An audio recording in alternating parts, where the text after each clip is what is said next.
AG pastor ചില നല്ല ചോദ്യങ്ങൾ ചോദിച്ചായിരുന്നു. അതിന് വളരെ വിശദമായ കൃത്യമായ ബൈബിളിൽ നിന്നുള്ള മറുപടി ഉണ്ട്. അദ്ദേഹം വരുവാണെങ്കിൽ ഞാനും അദ്ദേഹം ഇരുന്ന് ആ വിഷയങ്ങളെ അഡ്രസ് ചെയ്യും. വരുമെന്ന് എനിക്കറിയില്ല. ഇവരുടെ റൂമിലൊന്നും നടക്കത്തില്ല. ഞാന് സെലഷ്യൽ ഫ്ലഷ് തിയറി ആണ് നിങ്ങൾ പറയുന്നതെന്ന് പറഞ്ഞപ്പോഴത്തേനും എന്നെ തെറി വിളിച്ചു. ആര് എന്നെ തെറി വിളിച്ചു? കാരണം അത് ഈ സെലഷ്യൽ ഫ്ലഷ് തിയറി എന്നുള്ളത് മോശം വേടല്ല. അത് ഈ വിഷയത്തിൽ ഇതിൽ ഉപയോഗിക്കുന്നതാണ്. എന്ത് ഈ വിഷയത്തില് തിയോളജിക്കൽ സർക്കിളുകളിൽ ഉപയോഗിക്കുന്ന ഒന്നാണത്. അപ്പം അത് തെറിയൊന്നുമല്ല, അത് അങ്ങനെയാണ്. ആ തിയോളജിക്കൽ വ്യൂ പോയിന്റിനെ അങ്ങനെ നമുക്ക് അവതരിപ്പിക്കാൻ പറയാൻ പറ്റുള്ളൂ. അപ്പം ഞാനത് വായിക്കാം നിങ്ങൾക്ക്. 423 നമ്മൾ ഏറ്റു പറയുകയും ചെയ്യുന്നു, നസ്രത്തിൽ നിന്നുള്ള യേശു ഒരു ഇസ്രായേൽ പുത്രിയിൽ നിന്നും യഹൂദനായി ബെത്ലഹേമിൽ ജനിച്ചു. മഹാനായ ഹെറോദിസിന്റെയും അഗസ്റ്റിയസ് സർ ഒന്നാമൻ ചക്രവർത്തിയുടെ ഭരണകാലത്ത് തച്ചന്റെ ജോലിയിൽ ആയിരുന്നു അവിടുത്തേത്. തിബേരിയ ചക്രവർത്തിയുടെ റോമൻ ഗവർണറായ പാന്തിയോസ് പിലാത്തോസിന്റെ കാലത്ത് ജെറുസലേമിൽ ക്രൂശിതനായി മരിച്ച യേശു ദൈവത്തിന്റെ മനുഷ്യനായി തീർന്ന നിത്യപുത്രനാണ്. അവിടുന്ന് ദൈവത്തിൽ നിന്ന് വന്നു. ഇനിയാണ് നിങ്ങൾ ഇവർ വളച്ചൊടിക്കാൻ ശ്രമിക്കുന്നത്. നിങ്ങൾ ശ്രദ്ധിക്കേണ്ടത്, വളരെ പ്രത്യേകം ശ്രദ്ധിക്കണം. CCC ആണ്. അവിടുന്ന് ദൈവത്തിൽ നിന്നു സ്വർഗത്തിൽ നിറങ്ങി ശരീരം ധരിച്ചു വന്നു. സ്വർഗത്തിൽ നിറങ്ങി ശരീരം ധരിച്ചു വന്നു. അപ്പൊ ശരീരം ധരിച്ചു, അല്ലാതെ സ്വയം ശരീരമായി മാറി വന്നു എന്നല്ല ഇവിടെ വെച്ചിരിക്കുന്നത്. ശരീരം ധരിച്ചു എന്നാ പറയുന്നത്. നമ്മളൊരു ഷർട്ട് ധരിക്കുക എന്ന് പറയുന്നു, നമ്മൾ ഷർട്ടായി തീരുക. വചനം മാംസമായി എന്ന് പറഞ്ഞാൽ എന്താണ്? നമ്മൾ വചനം മാംസമായി കൺവേർട്ടായി എന്നർത്ഥം. ഇവിടെ കൃത്യമായിട്ട് ഇരിക്കുന്നത് അത് ബൈബിളിൽ എഴുതി വെച്ചിരിക്കുന്നതാണ്. അത് നമ്മൾ അതിനെ ആ വചനം മാംസമായി വന്നു എന്ന് പറയുമ്പോൾ അതിൽ എങ്ങനെയാണെന്നുള്ള വിഷയത്തിലാണ് ചർച്ച കിടക്കുന്നത്. അവിടെ ഇതാണ് വന്നിരിക്കുന്നത്, സ്വർഗത്തിൽ നിറങ്ങി ശരീരം ധരിച്ചു വന്നു. എന്തെന്നാൽ വചനം മാംസമായി നമ്മുടെ ഇടയിൽ വസിച്ചു, അവന്റെ മഹത്വം ദർശിച്ചു. ഇതാണ് പറയുന്നത്. ഇത് ബൈബിളിലുള്ള വിശ്വാസമാണ്, കത്തോലിക്ക വിശ്വാസമാണ്. ഈ കാര്യത്തിൽ എനിക്ക് തോന്നുന്നു ആർക്കും സംശയമില്ല. പക്ഷെ ഇവിടെ അഭിപ്രായ വ്യത്യാസം സെലഷ്യൽ ഫ്ലഷ് തിയറിയാണോ അല്ലെങ്കിൽ മനുഷ്യബന്ധമില്ലാത്ത എർത്ത് തിയറിയാണോ എന്നൊക്കെയുള്ളതാണ് ഇത് സംശയം. അത് CCC വളരെ കൃത്യമായിട്ട് ആ ഹെഡിങ്ങോടുകൂടി തന്നെ അഡ്രസ് ചെയ്തിട്ടുണ്ട്. 423 ഇപ്പം വായിച്ച 423. പക്ഷെ ദൈവപുത്രൻ മനുഷ്യനാവുന്നു.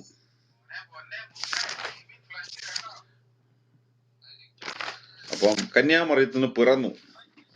ഇപ്പം അധ്യായം 2 പരിശുദ്ധാത്മാവ് ഗേൾസിനായി കന്യാമറിയത്തിന് പിറന്നു എന്ന് പറയുന്ന ആ വിശ്വാസ പ്രമാണത്തെ വളരെ കൃത്യതയോടെ CCC വ്യാഖ്യാനിക്കുന്നുണ്ട്. അതില് 487 മറിയത്തെ കുറിച്ചുള്ള കത്തോലിക്ക വിശ്വാസം ക്രിസ്തുവിനെ കുറിച്ചുള്ള കത്തോലിക്ക വിശ്വാസം അധിഷ്ഠിതമാണ്. മറ്റൊരു വിധത്തിൽ മറിയത്തെ കുറിച്ചുള്ള കത്തോലിക്ക പ്രബോധനം ക്രിസ്തുവിനെ കുറിച്ചുള്ള കത്തോലിക്ക വിശ്വാസത്തെ കൂടുതൽ പ്രകാശിപ്പിക്കുന്നു. ദൈവം തന്റെ പുത്രനെ അയച്ചു. 488 ദൈവം തന്റെ പുത്രനെ അയച്ചു, അതിനാൽ അവൻ ഒരു ശരീരം തയ്യാറാക്കാൻ ഒരു സൃഷ്ടിയുടെ സ്വതന്ത്ര സഹകരണം വേണമെന്ന് തീരുമാനിച്ചു. അതിനുവേണ്ടി തന്റെ പുത്രന് അമ്മയാകാൻ ഇസ്രായേൽ പുത്രിയെ ഗലീലയിലെ നസ്രത്തിലുള്ള ഒരു യൂതിയെ ദാവീദിന്റെ ഗോത്രത്തിൽപ്പെട്ട ജോസഫ് എന്നൊരാൾ വാഗ്ദാനം ചെയ്യുന്ന ഒരു കന്യകയെ ദൈവം അനാദിയിലെ തിരഞ്ഞെടുത്തു. ഈ കന്യയുടെ പേരും മറിയം എന്നായിരുന്നു. കാരണവാനായ പിതാവിന്റെ തുരിഹിതം ഇപ്രകാരം മനുഷ്യാവതാരത്തിന് മുമ്പായി മുൻകൂട്ടി തിരഞ്ഞെടുക്കപ്പെട്ട അമ്മയുടെ സമ്മതം ലഭിക്കണം. അങ്ങനെ ഒരു സ്ത്രീ മരണത്തിൽ പങ്കുവച്ചതുപോലെ ഒരു സ്ത്രീ ജീവനും പങ്കുവയ്ക്കുന്നു. ഇവിടെ എഴുതിയിരിക്കുകയാണ്, ദൈവം തന്റെ പുത്രനെ അയച്ചു, എന്നാൽ അവൻ ഒരു ശരീരം തയ്യാറാക്കാൻ, ശരീരം എന്ന് പറഞ്ഞാൽ വചനമാകുന്ന ദൈവത്തിന് ഒരു മനുഷ്യ ശരീരം ലഭിക്കാൻ, തയ്യാറാക്കാൻ ഒരു സൃഷ്ടിയുടെ സ്വതന്ത്രമായ സഹകരണം വേണമായിരുന്നു എന്നാണ് കത്തോലിക്ക പഠിപ്പിക്കുന്നത്. ഇനി ഇത് ഇത് അങ്ങ് വായിച്ച് കുറേ ഉണ്ട് വായിക്കാൻ. ഇത് ഒരു മറിയം കന്യകയാണ്, അമലോഫയാണ്. അങ്ങനെ ഈ സെക്ഷൻ എല്ലാം വായിച്ചു കഴിഞ്ഞാൽ ഏകദേശം 591 വരെ എത്തിക്കഴിഞ്ഞാൽ വളരെ കൃത്യമായി മറിയം പരിശുദ്ധ കന്യാമറിയത്തിന് ശരീരം സ്വീകരിച്ചു എന്ന് വളരെ കൃത്യമാണ്. പക്ഷെ ഇങ്ങനെ ചുമ്മാ ഇങ്ങനെ ഇതുണ്ടോ? ഇനി ഒന്ന് വായിക്കാം. 485 പരിശുദ്ധാത്മ ദൗത്യം എപ്പോഴും പുത്രന്റെ ദൗത്യത്തോട് ബന്ധപ്പെട്ടായിരുന്നു. അതിനായി നിയോഗിക്കപ്പെട്ടിരിക്കുന്നതാണ് കന്യാമറിയത്തിന്റെ ഉദരത്തെ പ്രവർത്തീകരിക്കാനും അവളിൽ നിന്ന് എടുക്കപ്പെട്ട മനുഷ്യപ്രവൃത്തി.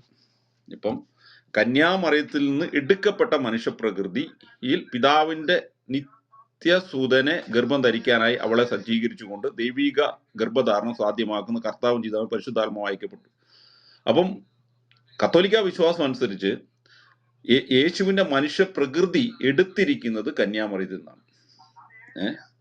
അപ്പൊ ഇത് അവർ ഈ നുണ പറയുന്നത് എന്തിനാണ്? കത്തോലിക്ക സഭ പറയുന്നത് തെറ്റാണ് എന്ന് പറയാനുള്ള റൈറ്റ് ഒരു അവർക്കുണ്ട്. അത് അവരങ്ങനെയല്ല വിശ്വസിക്കുന്നത്. അതിന് ഏത് മാർഗങ്ങൾ ഉപയോഗിച്ചും, ഞാൻ മാന്യതയുടെ മാർഗങ്ങൾ ഉപയോഗിച്ചും ഇന്റർപ്രിട്ടേഷനൊക്കെ ഉപയോഗിച്ചും അത് തെറ്റാണെന്ന് പറയാനുള്ള സ്വാതന്ത്ര്യമുണ്ട്. പക്ഷെ കത്തോലിക്ക സഭ അവർ പറയുന്നത് പോലെയാണ് പറയുന്നതെന്നൊക്കെ ആളുകളെ വായിച്ചു കേൾപ്പിക്കാന്ന് പറഞ്ഞാൽ ഇത്തരം ആളുകളെയാണ് കള്ളന് കള്ള് പറ്റന്മാർ, കപടന്മാർ എന്ന് പറയുന്നത്. അത്ര എനിക്ക് പറയാനുള്ളൂ. അപ്പൊ ഞാൻ ഈ നമ്മുടെ ലൈജു പാസ്റ്റർ വരുവാണെങ്കിൽ ഞാൻ ലൈജു പാസ്റ്ററും തന്നെ ഇരുന്ന് സംസാരിക്കും. അദ്ദേഹം ചോദിക്കുന്ന സകല ചോദ്യങ്ങൾക്കും ദൈവകൃപയിൽ ആശ്രയിച്ച് എന്നെ കൊണ്ട് സാധിക്കുന്ന രീതിയിൽ ഞാൻ മറുപടി നൽകുന്നതായിരിക്കും. അദ്ദേഹം വരികയാണെങ്കിൽ. വരുമെന്ന് എനിക്ക് പ്രതീക്ഷയൊന്നുമില്ല. പക്ഷെ ചിലപ്പോൾ അദ്ദേഹം ഒരു നല്ല മനുഷ്യനാണ്, ചിലപ്പം വരാനും സാധ്യതയുണ്ട്. അദ്ദേഹത്തിന്റെ വിശ്വാസം, അദ്ദേഹത്തിന് കോൺഫിഡൻസ് ഉണ്ടെങ്കിൽ അദ്ദേഹം വരും. അതുകൊണ്ട് ഇനി ലൈജു പാസ്റ്ററെ, താങ്കളെ ഞാൻ ഇൻവൈറ്റ് ചെയ്യുന്നു. ഇവരെല്ലാം താവട്ടാക്കും കേട്ടോ. താങ്കള് ചോദിക്കുന്ന എല്ലാ ചോദ്യങ്ങൾക്കും ഞങ്ങളെ കൊണ്ടാവുന്ന രീതിയിൽ ജാമ്യം ഞാൻ ഒന്ന് താഴോട്ട് എന്തിനു താഴ്ത്തി വിടുന്നത്? അവരൊക്കെ അവിടെ ഇരുന്നോട്ടെ, അവരൊക്കെ നമ്മുടെ സഹോദരന്മാരല്ലേ. എന്തിനാ താഴ്ത്തി വിടുന്നത്? അതുകൊണ്ടല്ല ഇത്. പാസ്റ്ററിന് കുഴപ്പമില്ല. എന്താന്ന് വെച്ചാല് പാസ്റ്ററെ, താങ്കള് ഈ വിഷയത്തിൽ ഞങ്ങളുടെ വിശ്വാസമാണ് പറയുന്നത്. ഇപ്പൊ ഒരു വിശ്വാസം, ഇതിനകത്തൊരു വിശ്വാസത്തിന്റെ കണികയുണ്ട്, നമ്മൾ അത് നിഷേധിക്കാൻ പറ്റില്ല. കാരണം ബൈബിൾ അക്ഷരാർത്ഥത്തിൽ പരിശുദ്ധ കന്യാമറിയത്തിൽ നിന്ന് ശരീരം സ്വീകരിച്ചെന്നോ സ്വീകരിച്ചില്ല എന്നോ എഴുതി വെക്കാത്തത് കൊണ്ട് ഒരു ദൈവശാസ്ത്ര വ്യാഖ്യാനത്തിന്റെ കണിക ഇതിനകത്തുണ്ട്. അപ്പം ഞാൻ എടുക്കുന്ന ഒരു ദൈവശാസ്ത്ര വ്യാഖ്യാനം ഷൈറു പാസ്റ്റർ നിർബന്ധമായി എടുക്കണമെന്ന് പറയാനുള്ള റൈറ്റ് എനിക്കുണ്ടെന്ന് ഞാൻ കരുതുന്നില്ല, തിരിച്ചുമില്ല. പിന്നെ നമുക്ക് നമ്മുടെ രണ്ടു കൂട്ടരെയും വ്യൂ പോയിന്റ് നമുക്ക് പറയാം. ഈ വ്യൂ പോയിന്റ് പറയുമ്പോൾ നമ്മളൊരു വ്യൂ പോയിന്റിൽ എത്തുന്നതിന് ഇന്റലക്ച്വലി ചില കാരണങ്ങളുണ്ട്. വിശുദ്ധ ബൈബിളിനെ കുറിച്ചുള്ള അണ്ടർസ്റ്റാൻഡിങ്ങും നമ്മുടെ ഒരു മനസാക്ഷിയുടെ യുക്തിയും അനേകം കാരണങ്ങളുണ്ട്. അത്തരം കാരണങ്ങൾ വെച്ച് നമ്മൾ അങ്ങോട്ടും ഇങ്ങോട്ടും ചർച്ച ചെയ്യുന്നേ ഉള്ളൂ. അപ്പം ലൈജു പാസ്റ്ററിനാണ് ഇമ്പോർട്ടൻസ്. ലൈഫ് പാസ്റ്ററിന് ചോദ്യം ചോദിക്കാം, ലൈഫ് പാസ്റ്ററിന്റെ ആർഗ്യുമെന്റുകൾ വെക്കാം, എന്നെ കൊണ്ട് പറ്റുന്ന രീതിയിൽ ഞാൻ മറുപടി പറയാൻ ശ്രമിക്കാം. Thank you.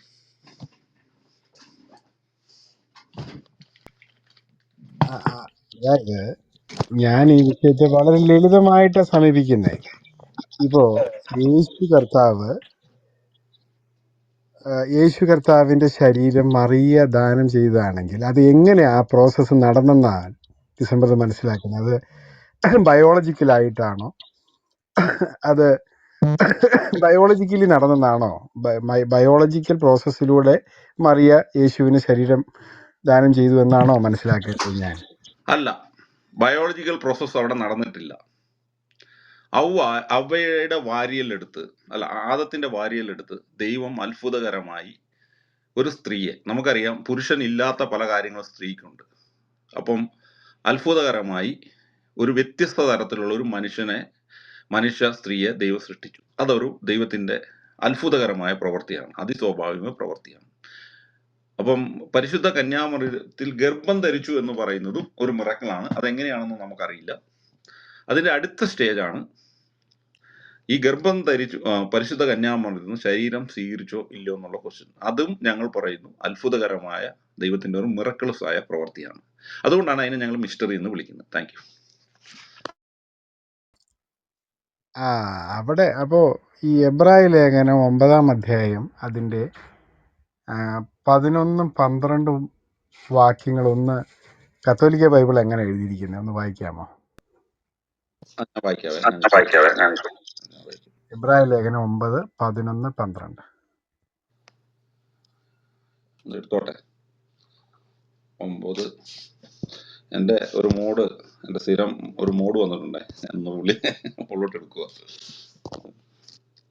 ഓക്കെ, എബ്രായ ലേഖനം 9, 11. അപ്പുറത്ത് ബെൻസേട്ടൻ കൈറോ വളരെ മാന്യമായിട്ട്, ലജു പാസ്റ്റർ വളരെ റെസ്പെക്റ്റീവ് ആയ ഒരു വ്യക്തിയാണ്.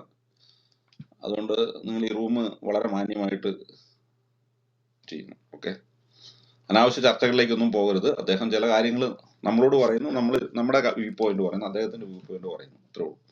ഓക്കെ, 9 എബ്രായ ലേഖനം 9-ാം അധ്യായം 11-ഉം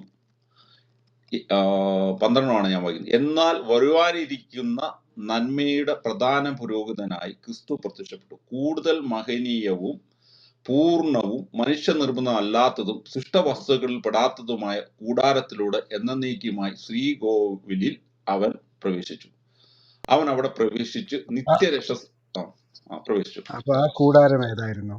ഏത് കൂടാരത്തെ അവിടെ ദ്യോതിപ്പിക്കുന്നേ? ഞാൻ ഒന്നുകൂടെ വായിച്ചിട്ട് പറയാവേ. എന്നാൽ വരുവാനിരിക്കുന്ന നന്മയുടെ പ്രധാന പുരോഹിതനായി ക്രിസ്തു പ്രത്യക്ഷപ്പെട്ടു, കൂടുതൽ മഹനീയവും പൂർണ്ണവും മനുഷ്യനിർമ്മലമല്ലാത്തതുമായ സൃഷ്ടവസ്തുക്കൾ പെടാത്തതുമായ കൂടാരത്തിലൂടെ എന്നേക്കുമായി ശ്രീകോവിലിൽ അവൻ പ്രവേശിച്ചു. അവൻ അവിടെ പ്രവേശിച്ച് നിത്യരക്ഷ സാധിച്ചത് കോലാടുകളുടെയോ കാളക്കിടാങ്ങളുടെ രക്തത്തിലൂടെയല്ല, സ്വന്തം രക്തത്തിലൂടെയാണ്. അപ്പൊ ഇത് ജെറുസലേം ദേവാലയത്തെ എന്ത് ചെയ്യുന്നതാണ്? മീൻ ചെയ്യുന്നതാണ്. അപ്പം അത് മനുഷ്യ അല്ല, ജെറുസലേം ദേവാലയമാണ് മനുഷ്യ നിർമ്മിതമല്ലാത്തെന്ന് വരത്തില്ലല്ലോ. മനുഷ്യനിർമ്മിതം അല്ലല്ലോ സഭ, ആണോ? ഇത് ജെറുസലേം ദേവാലയം പഴയ നിയമത്തിലെ കൂടാരമാണ്. പുതിയ നിയമത്തിലെ കൂടാരം ഏതാണ്? സഭ, ക്രിസ്ത്യാനികളുടെ സഭ, ക്രിസ്തു സ്ഥാപിച്ച സഭ. അങ്ങനെയാണ് ഞങ്ങൾ അതിനെ വിശ്വസിക്കുന്നത്. അപ്പം ക്രിസ്തുവിന്റെ ശരീരമാണ് സഭ എന്ന അണ്ടർസ്റ്റാൻഡിങ് ഉണ്ട്. ആ അർത്ഥത്തിലും നമുക്ക് വേണമെങ്കിൽ പറയാം. ഇവിടെ ഞങ്ങളൊരു ഇന്റർപ്രിട്ടേഷൻ ആണ് പറയുന്നത്. ഏത് രീതിയിലും ഇനി ഇന്റർപ്രിട്ട് ചെയ്യാം. കാരണം ക്രിസ്തുവിന്റെ ശരീരം പൂർണ്ണ വിശുദ്ധമായ ശരീരമാണ്. ഇപ്പം സൃഷ്ടിക്കപ്പെട്ടപ്പോൾ പൂർണ്ണ വിശുദ്ധനായിരുന്നു. പൂഴിയിൽ നിന്ന് ആദത്തെ ദൈവം സൃഷ്ടിച്ചു. ഇവിടെ പരിശുദ്ധ കന്യാമറിയത്തിൽ നിന്ന് സബ്സ്റ്റൻസ് എടുത്ത് പൂർണ്ണ വിശുദ്ധിയുള്ള പുതിയ ആദത്തെ ദൈവം സൃഷ്ടിച്ചു എന്ന് ഞങ്ങൾ പറയുന്നു. അങ്ങനെയും വേണം അതിനെ വ്യാഖ്യാനിക്കാം, അല്ലെങ്കിൽ ഞാൻ ഈ പറഞ്ഞ രീതിയിലും വ്യാഖ്യാനിക്കാം. അല്ല ഡിസംബർ, അങ്ങനെ വ്യാഖ്യാനം അതിനകത്ത് സാധ്യമാകാൻ കഴിയുമെന്ന് എനിക്ക് തോന്നുന്നില്ല. കാരണം അവിടെ വ്യക്തമായിട്ട് എഴുതിയിരിക്കുന്നത് അത് യെരുശലേം ദേവാലയത്തെയോ മനുഷ്യനിർമ്മിതമായ ഏതെങ്കിലും ഒരു കൂടാരത്തെക്കുറിച്ചല്ല. അവിടെ വ്യക്തമായും ആ എബ്രായ ലേഖനകർത്താവ് ദ്യോതിപ്പിക്കുന്നത് കർത്താവിന്റെ ശരീരത്തെക്കുറിച്ചാണ്. കാരണം മനുഷ്യനിർമ്മിതമല്ല എന്ന് കൃത്യമായും പറയുന്നു. അപ്പൊ യെരുശലേം ദേവാലയത്തിന്റെ അവിടെ നടന്ന, പക്ഷെ ഡിസംബർ പറഞ്ഞതിൽ വലിയൊരു വെളിപ്പാട് അവിടെ കണക്റ്റഡ് ആകുന്നത് ഈ കർത്താവിന്റെ ശരീരമാകുന്ന ആ മന്ദിരം. അത് കർത്താവ് തന്നെ പറഞ്ഞല്ലോ, ഞാൻ ഉദ്ദേശിച്ചത് എന്റെ ഈ ശരീരമാകുന്ന മന്ദിരത്തെ കുറിച്ചാണ്. അതായത് നിങ്ങളിത് പൊളിച്ചാൽ ഞാൻ 3 നാൾ കൊണ്ട് പണിയുമെന്ന് പറഞ്ഞപ്പോൾ ശിഷ്യന്മാർക്ക് മനസ്സിലായത് ലിറ്ററലി ഉള്ള ഒരു ദേവാലയത്തെ കുറിച്ചാണെന്നാണ്. എന്നാൽ കർത്താവ് അത് തിരിച്ചു പറഞ്ഞു, ഞാൻ ഉദ്ദേശിച്ചത് നിങ്ങൾ പറയുന്ന ഈ കാണുന്ന മന്ദിരത്തെ കുറിച്ചല്ല, എന്റെ ശരീരമാകുന്ന മന്ദിരത്തെ കുറിച്ചാണ് ഞാൻ പറഞ്ഞത്. അപ്പൊ ആ മന്ദിരം എന്ന വെളിപ്പാടിലാണ് എബ്രായ ലേഖനകർത്താവ് അവിടെ കൃത്യമായി പറയുന്നത് ആ കൂടാരം, ആ മന്ദിരം മനുഷ്യനിർമ്മിതമല്ല, അത് തികവുള്ളതും പൂർണ്ണതയുള്ളതുമാണ് എന്ന് പറയുമ്പോൾ തന്നെ കർത്താവിന്റെ ശരീരത്തെ കുറിച്ചുള്ള വെളിപ്പാട് അവിടെ കൃത്യമല്ലേ, പരിശുദ്ധാത്മാവ് അവിടെ കൈമാറുന്നില്ലേ എന്നുള്ളതാണ്. പ്രിയപ്പെട്ട സഹോദരന്മാരെ, ഞാൻ നിങ്ങളെ എടുക്കുക. ലൈവ് പാസ്റ്റർ ഫ്രീ ആണെങ്കിൽ ലൈവ് പാസ്റ്ററിനോട് തന്നെ ചർച്ച ചെയ്യാനുള്ള അവസരം നിങ്ങൾക്ക് തരും. പക്ഷെ ഇപ്പൊ നമ്മളിങ്ങനെ ഒത്തിരി ആൾക്കാർ സംസാരിച്ചു കഴിഞ്ഞാൽ 2 പേരുടെയും ആശയങ്ങൾ വേണ്ട രീതിയിൽ പാസ് ചെയ്യാത്തത് കൊണ്ട് ഞാൻ ഹാൻഡ് റൈസ് ചെയ്ത സഹോദരങ്ങളെ ഇപ്പം ആക്സെപ്റ്റ് ചെയ്യുന്നില്ല. അതിനുശേഷം ലൈവ് പാസ്റ്റർ ഫ്രീ ആണെങ്കിൽ നിങ്ങൾക്ക് ലൈവ് പാസ്റ്ററിനോട് സംസാരിക്കാം കേട്ടോ, മാന്യമായിട്ട്. അല്ല, ഒരു കാര്യം ഞാൻ ഡിസംബർ അങ്ങനെ പറയുമ്പോൾ എൻ്റെ ഒരു കാര്യം ഞാൻ ആദ്യമേ പറയാം. നിങ്ങള് വഴക്കിന് വന്നാൽ ഞാൻ ഒഴിഞ്ഞു മാറുകയുള്ളൂ, ഞാനില്ല. കാരണം ഇത് ഒന്നാമത് നമ്മുടെ ആരുടെയും, എൻ്റെ ഒരു വിശ്വാസമോ ഡിസംബറിൻ്റെയോ അല്ല, നമ്മുടെ കർത്താവ് തന്ന ഒരു വെളിപ്പാടാണ്. നമ്മളെല്ലാവരും, ഇപ്പം എനിക്ക് മനസ്സിലാകുന്നത് കത്തോലിക്ക സഭയിൽ പെടുന്നവരായാലും പെന്തക്കോസ്ത് സഭയിൽ പെടുന്നവരായാലും എല്ലാവരും കർത്താവിൻ്റെ ആ മക്കൾ എന്നുള്ള ലേബലിൽ ഒന്നാണ്. നമ്മളിത് പരസ്പരം പഠിക്കാനായിട്ട് മറ്റുള്ള എല്ലാ മുൻവിധികളും എല്ലാ അഭിമാന ബോധങ്ങളും മാറ്റിവെച്ച് ചർച്ച ചെയ്താൽ തീരാവുന്ന പ്രശ്നമേ ഉള്ളൂ. ഇത് ഞാൻ ജയിച്ചു എന്ന് ഉള്ള വാദം മാറ്റി, അല്ലെങ്കിൽ എൻ്റെ പഠനങ്ങൾ, എൻ്റെ സഭാവിശ്വാസം, അതല്ലല്ലോ. കർത്താവിൻ്റെ സഭ വിജയിക്കട്ടെ, ആ ഒരു പൊതു അർത്ഥത്തിൽ നിന്നാൽ ഇതിനൊക്കെ വിജയമുണ്ടെന്നേ. ഞാനും പഠിക്കാം. നിങ്ങൾ പറയുന്ന ഡിസംബറിൽ പറഞ്ഞ പല കാര്യങ്ങളിലും എനിക്ക് ഇതിനു മുമ്പ് പറഞ്ഞിട്ടുള്ള പല കാര്യങ്ങളിലൂടെ എനിക്ക് ചില അറിവുകൾ കിട്ടിയിട്ടുണ്ട്. അതെല്ലാം ഇതൊരു കൊടുക്കൽ വാങ്ങലല്ലേ. നമ്മൾ ദൈവസന്നിധിയിൽ സ്തോത്രത്തോടെ പ്രാർത്ഥനയോടെ ഇരുന്നാൽ ഇതൊക്കെ മനസ്സിലാക്കാവുന്നേ ഉള്ളൂ. ഓക്കെ, അതുകൊണ്ടാണ് നിങ്ങൾ ആരും ആരെയും എടുക്കാത്തതിന് കാരണം ഈ ചർച്ചയൊന്ന് നന്നായി പോകാനാണ്. ഓക്കെ, അത് നിങ്ങൾ മോശമായതുകൊണ്ടോ നിങ്ങൾ ചർച്ച ചെയ്താൽ മോശമാകുന്നതുകൊണ്ടല്ല, ഒരാൾ ചർച്ച ചെയ്തെങ്കിലല്ലേ കുറച്ചും കൂടെ ക്ലാരിറ്റി ഉള്ളൂ. അതുകൊണ്ടാണ് ചിലപ്പോൾ എന്നെക്കാളും നല്ലപോലെ ഈ ചോദ്യങ്ങൾ ചോദിക്കാനും എക്സ്പ്ലനേഷൻ പറയാനുള്ള കഴിവ് നിങ്ങൾക്ക് കാണുമായിരിക്കും. Okay, thank U. അപ്പം ഇതാണ്, അപ്പം താങ്കൾ പറഞ്ഞത് ഇതിനകത്ത് ഇവിടെ താങ്കൾ ഒരു ഫ്രെയിം വർക്ക് വളരെ കൃത്യമായിട്ട് വെക്കുന്നുണ്ട്. ഒരു ഫ്രെയിം വർക്ക് എന്താണ്? യേശുവിന്റെ ശരീരം മറിയമാണ് സൃഷ്ടിച്ചത് എന്ന ഫ്രെയിം വർക്ക്. ഞാൻ ഒരിക്കലും വിശ്വസിക്കുന്നില്ല യേശുവിന്റെ ശരീരം മറിയമാണ് സൃഷ്ടിച്ചതെന്ന്. കാരണം സ്വാഭാവികമായി താങ്കൾ തന്നെ ആ കഴിഞ്ഞ റൂമിൽ പറഞ്ഞതുപോലെ അപ്പനും, ഞാൻ സ്പീഡിൽ പറയാം കേട്ടോ, അല്ലെങ്കിൽ വെറും ബോറടി, അപ്പനും അമ്മയും ചേർന്ന് ഭ്രൂണവും അണ്ടവും ചേർന്ന് നമ്മൾ ഒരു മനുഷ്യ ശരീരം, ഒരു സിഗോട്ടിനെ സൃഷ്ടിക്കുന്നു. മനുഷ്യന്റെ ശരീരത്തിൽ ആദ്യ കോശത്തെ സൃഷ്ടിക്കുന്നു. ഇവിടെ അത് നടന്നിട്ടില്ല. അപ്പൊ അതെന്തല്ല, നാച്ചുറൽ ആയി സംഭവിച്ചതല്ല, അവിടെ തീരുമാനമായി. അടുത്തത് ഇതെങ്ങനെ സംഭവിച്ചു? ദൈവത്തിന്റെ അതിസ്വാഭാവികമായ ഇടപെടൽ. ഇപ്പൊ അവയുടെ ശരീരം ആദമാണ് സൃഷ്ടിച്ചതെന്ന് നമുക്ക് പറയാൻ പറ്റുമോ? ഒരിക്കലും പറയാൻ പറ്റില്ല. കാരണം വാരിയൽ ദൈവം ഉപയോഗിച്ചു എന്ന് മാത്രമേ ഉള്ളൂ. ഇവിടെ ആദത്തെ പൂഴിയിൽ നിന്ന് സൃഷ്ടിച്ചു, അവയെ ആദത്തിൽ നിന്ന് സൃഷ്ടിച്ചു. അപ്പൊ ഇവിടെ നമ്മൾ ഇതിന് എന്തിനാണ് നമ്മൾ ഈ ബലം പിടിക്കുന്നത്? അതാണ് ക്വസ്റ്റ്യൻ. അല്ല, അവിടെ ഒരു ചെറിയ വ്യത്യാസമുണ്ട്. ആദത്തിൽ നിന്ന് എന്ന് അവിടെ കൃത്യമായിട്ട് പറഞ്ഞിട്ടുണ്ട്. ആദത്തിൽ നിന്ന് തന്നെയാണ് അവ പുറപ്പെട്ടതെന്ന് കൃത്യമായി വേദപുസ്തകം സാക്ഷ്യപ്പെടുത്തുന്നുണ്ട്. അത് വളരെ കറക്റ്റാണ്. പക്ഷെ ഇവിടെ അത് ഏകദേശം അതിന് തുല്യമായ വചനം ബൈബിളിലുണ്ട്. ഞാൻ അവിടെ താഴെ ഇട്ടിരുന്നേ, ഞാൻ ആ വചനം ഒന്ന് എടുത്തോട്ടെ. നമുക്ക് വചനം വെച്ച് സംസാരിക്കുന്നതല്ല എല്ലാവർക്കും കൂടുതൽ ക്ലാരിറ്റി കിട്ടുക. അത് എവിടെയായിരുന്നു? എബ്രായ ലേഖനം 1-ാം അധ്യായം, അതിന്റെ ഇന്റർലീനിയർ ഞാൻ ഇവിടെ കമ്പ്യൂട്ടറിൽ എടുത്തു വെച്ചിട്ടുണ്ടായിരുന്നേ, അതുകൊണ്ടാണ്. ഡിസംബർ ഞാൻ ഒരു ചോദ്യം ചോദിച്ചോട്ടെ, നിങ്ങൾ ചർച്ച ചെയ്യണം. ഞാനിപ്പോ വന്നേ ഉള്ളൂ. പ്രശ്നം വെച്ചാൽ, ഒന്നെങ്കിൽ നിങ്ങൾ തമ്മിൽ, ഞാൻ ഇവിടെ നിശബ്ദമായിരിക്കാം, നിങ്ങൾ തമ്മിൽ മാന്യമായിട്ട് പരസ്പരം ഉള്ളിൽ നിന്ന് കിള്ളാതെ, അജിപതറിന് ഇടയ്ക്ക് കിള്ളുന്ന സ്വഭാവമുണ്ട്, ഞാൻ കിള്ളാതെ മാന്യമായിട്ട്. അല്ലല്ല, എനിക്ക് അതൊന്നും അല്ല. എനിക്ക് അവിടെ നടന്നൊരു ചർച്ച, ഞാൻ അവിടെ ചെന്ന് മിണ്ടാതിരിക്കുമ്പോ എന്നെ എന്താണ്, എന്തോ ഒരു നുണയനാ ചെയ്യുന്ന, കള്ളനാ ചെയ്യുന്ന. അല്ലല്ല, അത് ഞാൻ അതുകൊണ്ട് അവിടെ നിന്ന് ഇറങ്ങിപ്പോ. ഞാനപ്പോ പാസ്റ്റോട് ചോദിക്കണം. അതുകൊണ്ട് ഞാൻ ഇത്ര ഒരു കാര്യം ചോദിക്കുന്നുള്ളൂ. അവിടെ പറഞ്ഞൊരു നുണയുണ്ട്, ആ റൂമിൽ പറഞ്ഞൊരു നുണ. ഈ 423 CCC കേട്ടെ ഡിസംബർ കേട്ടെ, അത് അങ്ങനെയല്ലല്ലോ നമ്മൾ ചർച്ച. ഈ CCC 423 അനുസരിച്ചിട്ട് ഈ മറിയലിന് ശരീരം എടുത്തില്ല എന്നും പറഞ്ഞിട്ട് റൂം ഇട്ടേക്കണേ. രാജു പാസ്റ്റർ, ഇത് നമ്മളെ ഒരു വാദം ജയിക്കാൻ വേണ്ടി ഇങ്ങനെ നുണ പറയേണ്ട ഗതികേട് ഈ പെന്തക്കോസ്തും ബ്രദറൻകാർക്കുണ്ടോ? ഉണ്ടോ? എനിക്ക് മനസ്സിലാവണില്ല. അത് എന്തിനാണ് അവർ അങ്ങനെ ചെയ്യണേ? നമുക്കൊരു വാദം ജയിക്കണമെങ്കിൽ കത്തോലിക്ക സഭയുടെ നല്ലൊരു ചർച്ചയായിരുന്നു. അത് ഈ വിഷയത്തിൽ നിന്ന് മാറിപ്പോയി കംപ്ലീറ്റ്. ധർമ്മൻ ചോദിച്ചു, ധർമ്മനാണല്ലോ ഇതിനകത്ത് പ്രധാന താരം, ചോദിച്ചോളൂ. അല്ല, അതുകൊണ്ടല്ല ഞാനത് പാസ്റ്റർ അവിടെ ഇരിക്കുമ്പോ പാസ്റ്റർ നമുക്ക് ചോദിക്കണ്ടേ. 423 എന്ന് പറഞ്ഞൊരു സാധനം മാത്രം സ്റ്റാൻഡ് അലോനായിട്ട് നിൽക്കുന്നില്ല. കത്തോലിക്ക സഭയുടെ എക്കാലത്തെയും വലിയ സാധനമാണ് മറിയൽ നിന്ന് ജടന്തിരുത്തുന്നുള്ളത്. അപ്പൊ അതൊക്കെ ഇട്ടണ്ട് അവിടെ ഇരുന്ന് പറയാന്ന് പറഞ്ഞു കഴിഞ്ഞാൽ അതൊക്കെ ഇത്രയും ഗതികെട്ട്, എന്തിനാണ് ഈ ഗതികെട്ട രീതിയിൽ പോണേ? ചർച്ച നമുക്ക് ചർച്ച ചെയ്യാം, പക്ഷെ ഇത്രയും പറഞ്ഞു കൊടുക്കണ്ടേ പാസ്റ്റർ? ഇത് നമ്മുടെ ക്രെഡിബിലിറ്റി അല്ലേ പോണേ?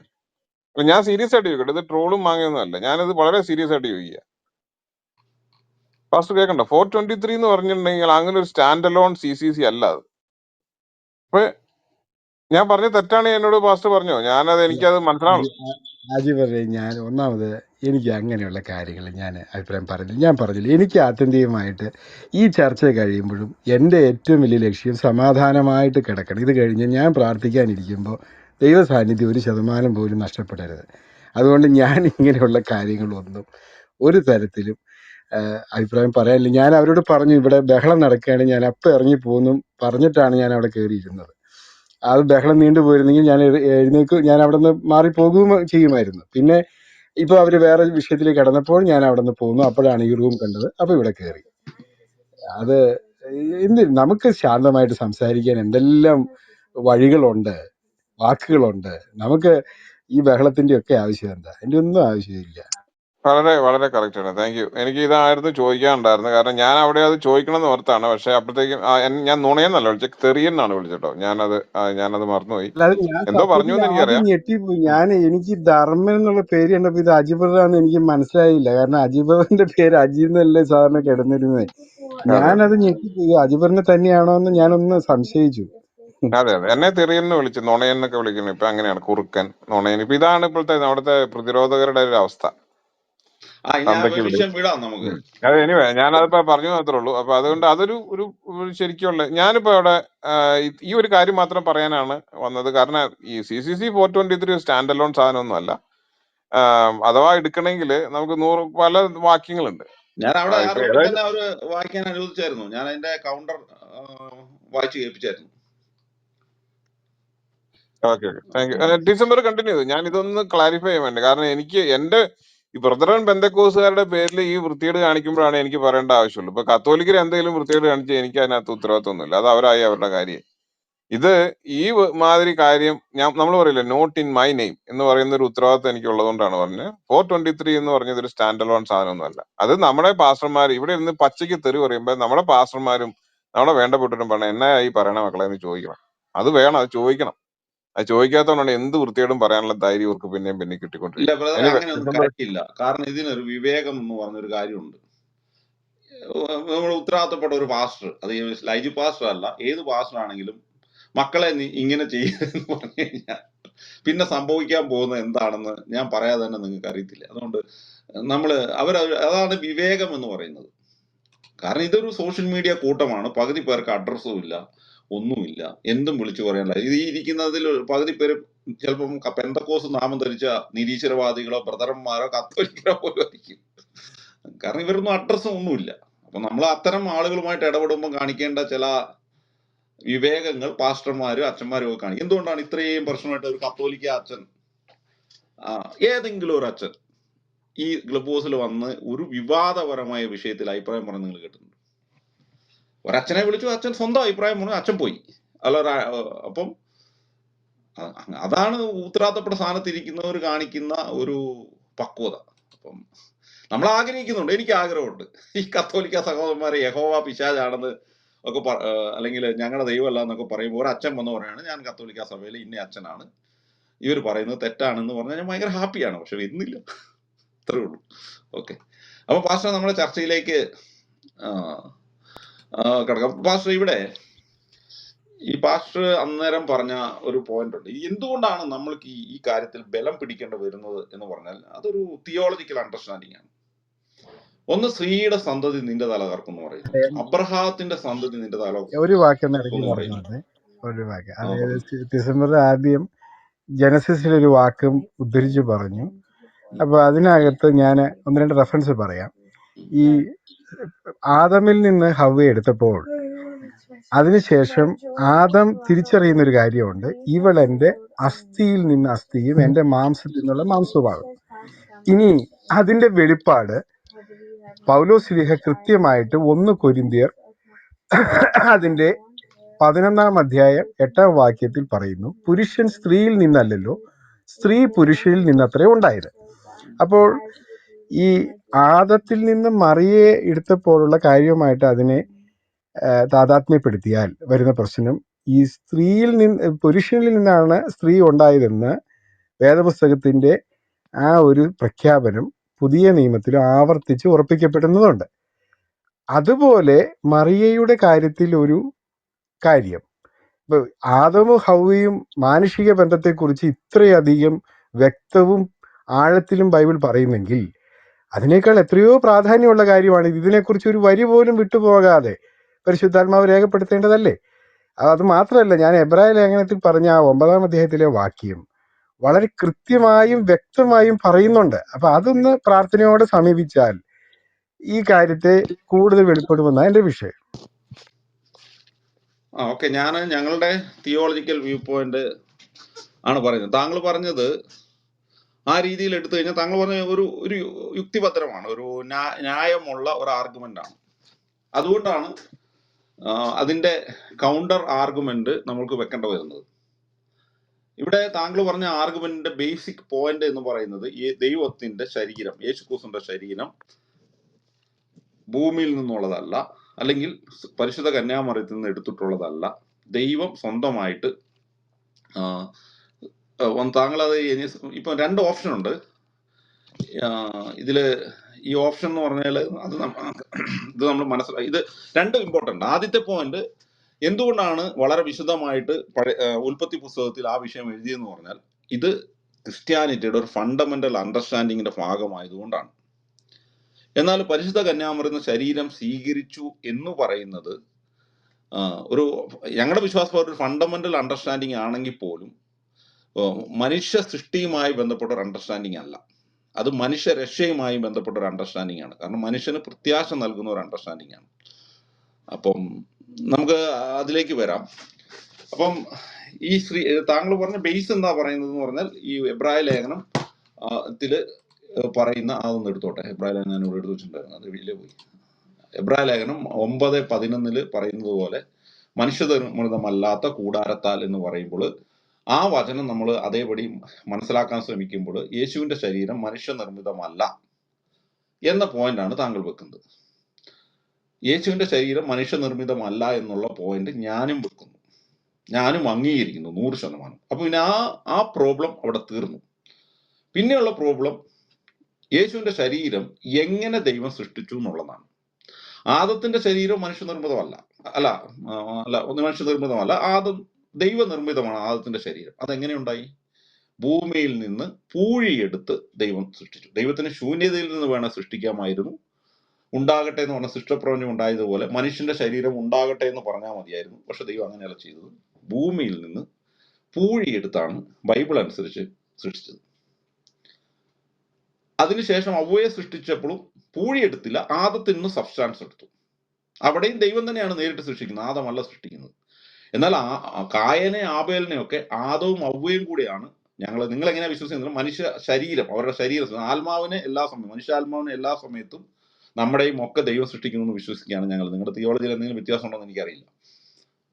അപ്പൊ ഇവിടെ ഞങ്ങൾ പറയുന്നത് പരിശുദ്ധ കന്യാമറിയത്തിൽ നിന്ന് ശരീരം സ്വീകരിച്ചു എന്ന് പറയുമ്പോൾ പരിശുദ്ധ കന്യാമറിയമാണ് യേശുവിന്റെ ശരീരം സൃഷ്ടിച്ചത് എന്ന് ഞങ്ങൾ വിശ്വസിക്കുന്നില്ല. കാരണം പരിശുദ്ധ കന്യാമറിയത്തിന് സ്വന്തമായിട്ട് താങ്കൾ പറഞ്ഞ അതേ ലോജിക്ക് വെച്ച് ഒരിക്കലും ഒരു കുഞ്ഞിനെ സൃഷ്ടിക്കാൻ പറ്റില്ല. അല്ലെങ്കിൽ ഒരു സ്ത്രീയും പുരുഷനും ചേരാതെ കുഞ്ഞിന് ശരീരം സൃഷ്ടിക്കാൻ പറ്റില്ല. ശരീരം, ആത്മാവിനെ ദൈവം നിക്ഷേപിക്കുകയാണ് ചെയ്യുന്നത്, മനുഷ്യാത്മാവിനെ. അപ്പൊ താങ്കൾ പറഞ്ഞ ആ പോയിന്റ് അവിടെ തീർന്നു. കാരണം നമ്മൾ രണ്ടുപേരും ഒരേ പൊസിഷനിലാണ് നിൽക്കുന്നത്.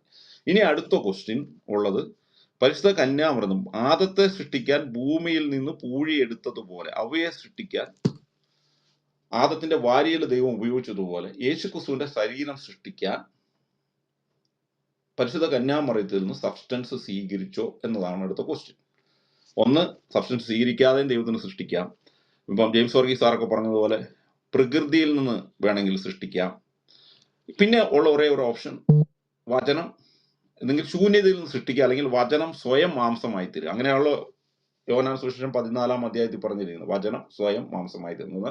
ഐസ് വെള്ളമാകുന്ന പോലെ ആത്മാവാകുന്ന ഹോളി ട്രിനിറ്റിയുടെ സത്ത, അല്ലെങ്കിൽ ലോഗോസിന്റെ സത്ത ശരീരം സ്വീകരിക്കുന്നു എന്ന്. അപ്പൊ ചില ആൾക്കാർ നിങ്ങളുടെ ഇടയിൽ ചോദിക്കുക, അപ്പൊ മൊത്തം ലോഗോസ് ശരീരം, അങ്ങനത്തെ ഒന്നും വേണ്ട. ലോഗോസ് ആയിരിക്കുമ്പോൾ തന്നെ അത് വേറൊരു വലിയ ഹൈ ലെവൽ ഫിലോസഫിയാണ്. ശരീരം ധരിക്കാനൊക്കെ ദൈവത്തിന് സാധിക്കും. അപ്പൊ ഇവിടെ ഇതിലേതാണെന്നുള്ളതാണ് നമ്മുടെ ക്വസ്റ്റ്യൻ.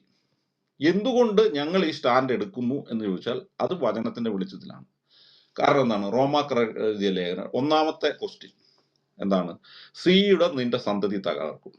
1-ാമത്തെ പ്രശ്നം. അപ്പം ഒരു സ്ത്രീയുടെ കുഞ്ഞായിരിക്കണം യേശുക്രിസ്തു. യേശുക്രിസ്തു ആണ് ഈ സാത്താന്റെ തല തകർത്തത് എന്നുള്ളത് കാര്യത്തിൽ നമുക്ക് യാതൊരു സംശയവുമില്ല.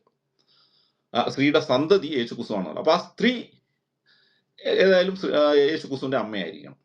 അപ്പൊ മാതാവാണെന്നുള്ള, മറിയമാണെന്നുള്ള കാര്യത്തിൽ നിങ്ങൾക്ക് സംശയം നിങ്ങൾക്കുണ്ടെന്ന് ഞാൻ തോന്നുന്നില്ല. നിങ്ങൾ ചില ആൾക്കാർ പറയും അത് കന്യാമറിയാണെന്നൊക്കെ പറയും, അല്ല ഇസ്രായേൽ എന്നൊക്കെ പറയും. പോട്ട്.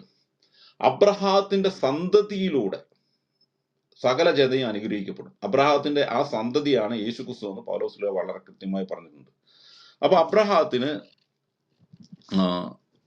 2 രീതിയിൽ സന്തതി ഉണ്ടാകാം. ഞാൻ ഇച്ചിരി നീണ്ടുപോകുന്നതിൽ ക്ഷമിക്കണം. ഞങ്ങളുടെ ഒരു വ്യൂ പോയിന്റ് കൃത്യമായി പറഞ്ഞിട്ട് പാസ്റ്റർ അതിനെ കൗണ്ടർ ചെയ്യുകയോ പാസ്റ്ററിന്റെ ആശയം പറയുകയോ ഇത് കറക്റ്റാണ്. അപ്പോൾ സമൂഹത്തിന് അത് നല്ല രീതിയിൽ മനസ്സിലാവും. ഇത്രയും സമയം, എത്ര സമയം വേണമെങ്കിലും പാസ്റ്ററിന് എടുക്കാൻ കേട്ടോ, അരമണിക്കൂർ എടുത്താലും ഞാൻ ഇവിടെ നിന്ന് കേട്ടിരിക്കും. അപ്പോൾ അബ്രഹാത്തിന്റെ സന്തതി എന്ന് പറയുമ്പോൾ 2 രീതിയിലുള്ള അബ്രഹാത്തിന്റെ സന്തതിയാണ്. ഒന്നെങ്കിൽ ബയോളജിക്കൽ സണ്ണ്, അല്ലെങ്കിൽ ദത്തെടുത്ത സന്തതി. ഇവിടെ അബ്രഹാത്തിന് കുഞ്ഞുങ്ങൾ ഉണ്ടാകാതിരുന്ന സമയത്ത് വേണമെങ്കിൽ അബ്രഹാത്തിന്റെ ഒരു ദാസിയുടെയോ ദാസന്റെയോ കഴിവും പ്രാപ്തിയുമുള്ള ഒരു കൊച്ചിനെ അബ്രഹാത്തിന്റെ സന്തതിയായിട്ട് ദത്തെടുക്കാൻ പറ്റുമായിരുന്നു. പക്ഷെ അവിടെ ദത്തെടുക്കുന്നില്ല. അവിടെ ഒരു ബയോളജിക്കൽ സണ്ണ് തന്നെ വേണമായിരുന്നു. അതുകൊണ്ടാണ് സാറായിൽ നിന്ന് ഇസഹാക്കിനെ വാഗ്ദാന സന്തതിയായി നൽകുന്നത്. 2, ഇനി നമുക്ക് അതിലും വലിയൊരു തിയോളജി ഉണ്ട്, ഇസഹാക്കും യേശുക്രിസ്തുവും തമ്മിലുള്ള ഒരു ബന്ധം. അത് ഞാനിവിടെ പബ്ലിക്കായിട്ട് പറഞ്ഞു കഴിഞ്ഞാൽ വലിയ വിവാദമാകും. അതുകൊണ്ട് നമുക്ക് എപ്പോഴെങ്കിലും പേഴ്സണൽ പറയാൻ അവസരം കിട്ടുമ്പോൾ പറയാം. അപ്പൊ അതുകൊണ്ട് അവിടെ ആ അബ്രഹാത്തിന്റെ കാലഘട്ടത്തിൽ ദത്ത് നിയമമില്ല. തോറ ഇറങ്ങിയിട്ടില്ലാത്തതുകൊണ്ട് ദത്ത് നിയമമില്ല. ഒരാളുടെ സന്തതി ആകണമെങ്കിൽ അയാളുടെ ബയോളജിക്കൽ സന്തതി മസ്റ്റായിട്ടും ആകണമായിരുന്നു. അതുകൊണ്ടാണ് സാറ പറഞ്ഞത് എന്റെ ദാസിയിൽ നിന്ന് ഒരു കുഞ്ഞിനെ ഉണ്ടായിക്കൊള്ളാൻ പറഞ്ഞത്. അത് പിന്നെ വാഗ്ദാന സന്തതിയും കൂടെ ആകേണ്ടതായതുകൊണ്ട് ദൈവത്തിന്റെ വാഗ്ദാന സന്തതിയായി ഇസ്ഹാക്ക് വരുന്നത്. അത് അവിടെ ഒരു സന്തതി വേണം. ഇനി അടുത്ത് അപ്പൊ എന്താണ്, സകല ജനതയും അനുഗ്രഹിക്കേണ്ട സന്തതി അബ്രഹാത്തിന്റെ ബയോളജിക്കൽ സണ്ണായിരിക്കും എന്നാണ് ഞങ്ങളുടെ നിലപാട്. ദത്ത് ഇനി ബിബ്ലിക്കലി അത് അങ്ങനെ നിർബന്ധമില്ല. ഒരു ദത്ത് സന്തതിയാണ് എന്ന് പറഞ്ഞാൽ സ്ഥാപിക്കാൻ പറ്റുമെങ്കിൽ അത് നല്ലത്, താങ്കൾ അത് കേൾപ്പിക്കും. പിന്നെ റോമാക്കാർക്ക് എഴുതിയ ലേഖനത്തില് ഇത് അവിടുത്തെ പുത്രനും നമ്മുടെ കർത്താവുമായി യേശു ക്രിസ്തുവിനെ സംബന്ധിച്ചുള്ളതാണ്. അവൻ ജഡപ്രകാരം ദാവീദിന്റെ സന്തതിയിൽ നിന്ന് ജനിച്ചു. ജഡപ്രകാരം ദാവീദിന്റെ സന്തതിയിൽ നിന്ന് ജനിച്ചു. അപ്പൊ മറിയം ദാവീദിന്റെ സന്തതിയാണ് എന്ന് പറയുന്നു. അതോടൊപ്പം തന്നെ സന്തതിയിൽ നിന്ന് ജനിച്ചു. അപ്പൊ അവിടെ വേണമെങ്കിൽ നിങ്ങൾക്ക് ശരിയാണ്, മറിയം ദാവീദിന്റെ സന്തതിയാണ്, ജനിച്ചിട്ടുമുണ്ട്. അതിന്റെ അർത്ഥം അല്ല, അല്ലെങ്കിൽ യേശു ജഡപ്രകാരം ദാവീദിന്റെ സന്തതി അല്ല എന്ന് വേണം നിങ്ങൾക്ക് വ്യാഖ്യാനിക്കാൻ പറ്റും. പക്ഷെ ഈ കാര്യങ്ങളെല്ലാം വെച്ച് ആദമിക പാപത്തിന് പരിഹാരമായി യേശുക്രിസ്തു വരണമെങ്കിൽ ജനറ്റിക്കൽ സന്തതി ആയിരിക്കണമെന്ന അണ്ടർസ്റ്റാൻഡിങ് ആണ് ഒരു ദത്തെടുത്ത്, നമ്മുടെ മനുഷ്യവംശവുമായിട്ട് ബന്ധമില്ലാത്ത ഒരു പുതിയ മനുഷ്യനെ ദത്തെടുത്ത് വെക്കുന്നതിനേക്കാൾ കൂടുതൽ, അല്ലെങ്കിൽ ബൈബിൾ അതിന് താങ്കൾ പറഞ്ഞ പോലെ തന്നെ അങ്ങനെയല്ല, മനുഷ്യവംശം ആദമിക സന്തതിയുമായിട്ട് യേശുക്രിസ്തുവിന് യാതൊരു പങ്കുമില്ല എന്ന് താങ്കൾ പറയണമായിരുന്നു. അപ്പം കൂടുതൽ സാധ്യത എന്നുള്ളതുകൊണ്ട് ഇതിന് വേറെയും വചനങ്ങളുണ്ട്, ഞാൻ ഇവിടെ നിർത്തുകയാണ്. ഞങ്ങൾ ഈ പൊസിഷനാണ് സ്വീകരിക്കുന്നത്. Thank you. ഓക്കെ, ഞാൻ കേട്ടിരുന്നു. ഞാൻ ഒരു കാര്യം ചോദിക്കുന്നത്, ഈ മറിയയുടെ ശരീരം മറിയയുടെ മുൻഗാമികളായിരുന്ന മനുഷ്യരെ പോലെ തന്നെ ഉള്ള ജഡത്തിലായിരുന്നു മറിയ വസിച്ചത്. എങ്ങനെയാ ഡിസംബറിന്റെ അണ്ടർസ്റ്റാൻഡിങ്? ഞങ്ങളുടെ ചെറിയൊരു പ്രശ്നമുണ്ട്. ആ പ്രശ്നം വേണമെങ്കിൽ നമുക്ക് മാറ്റി വെക്കാം.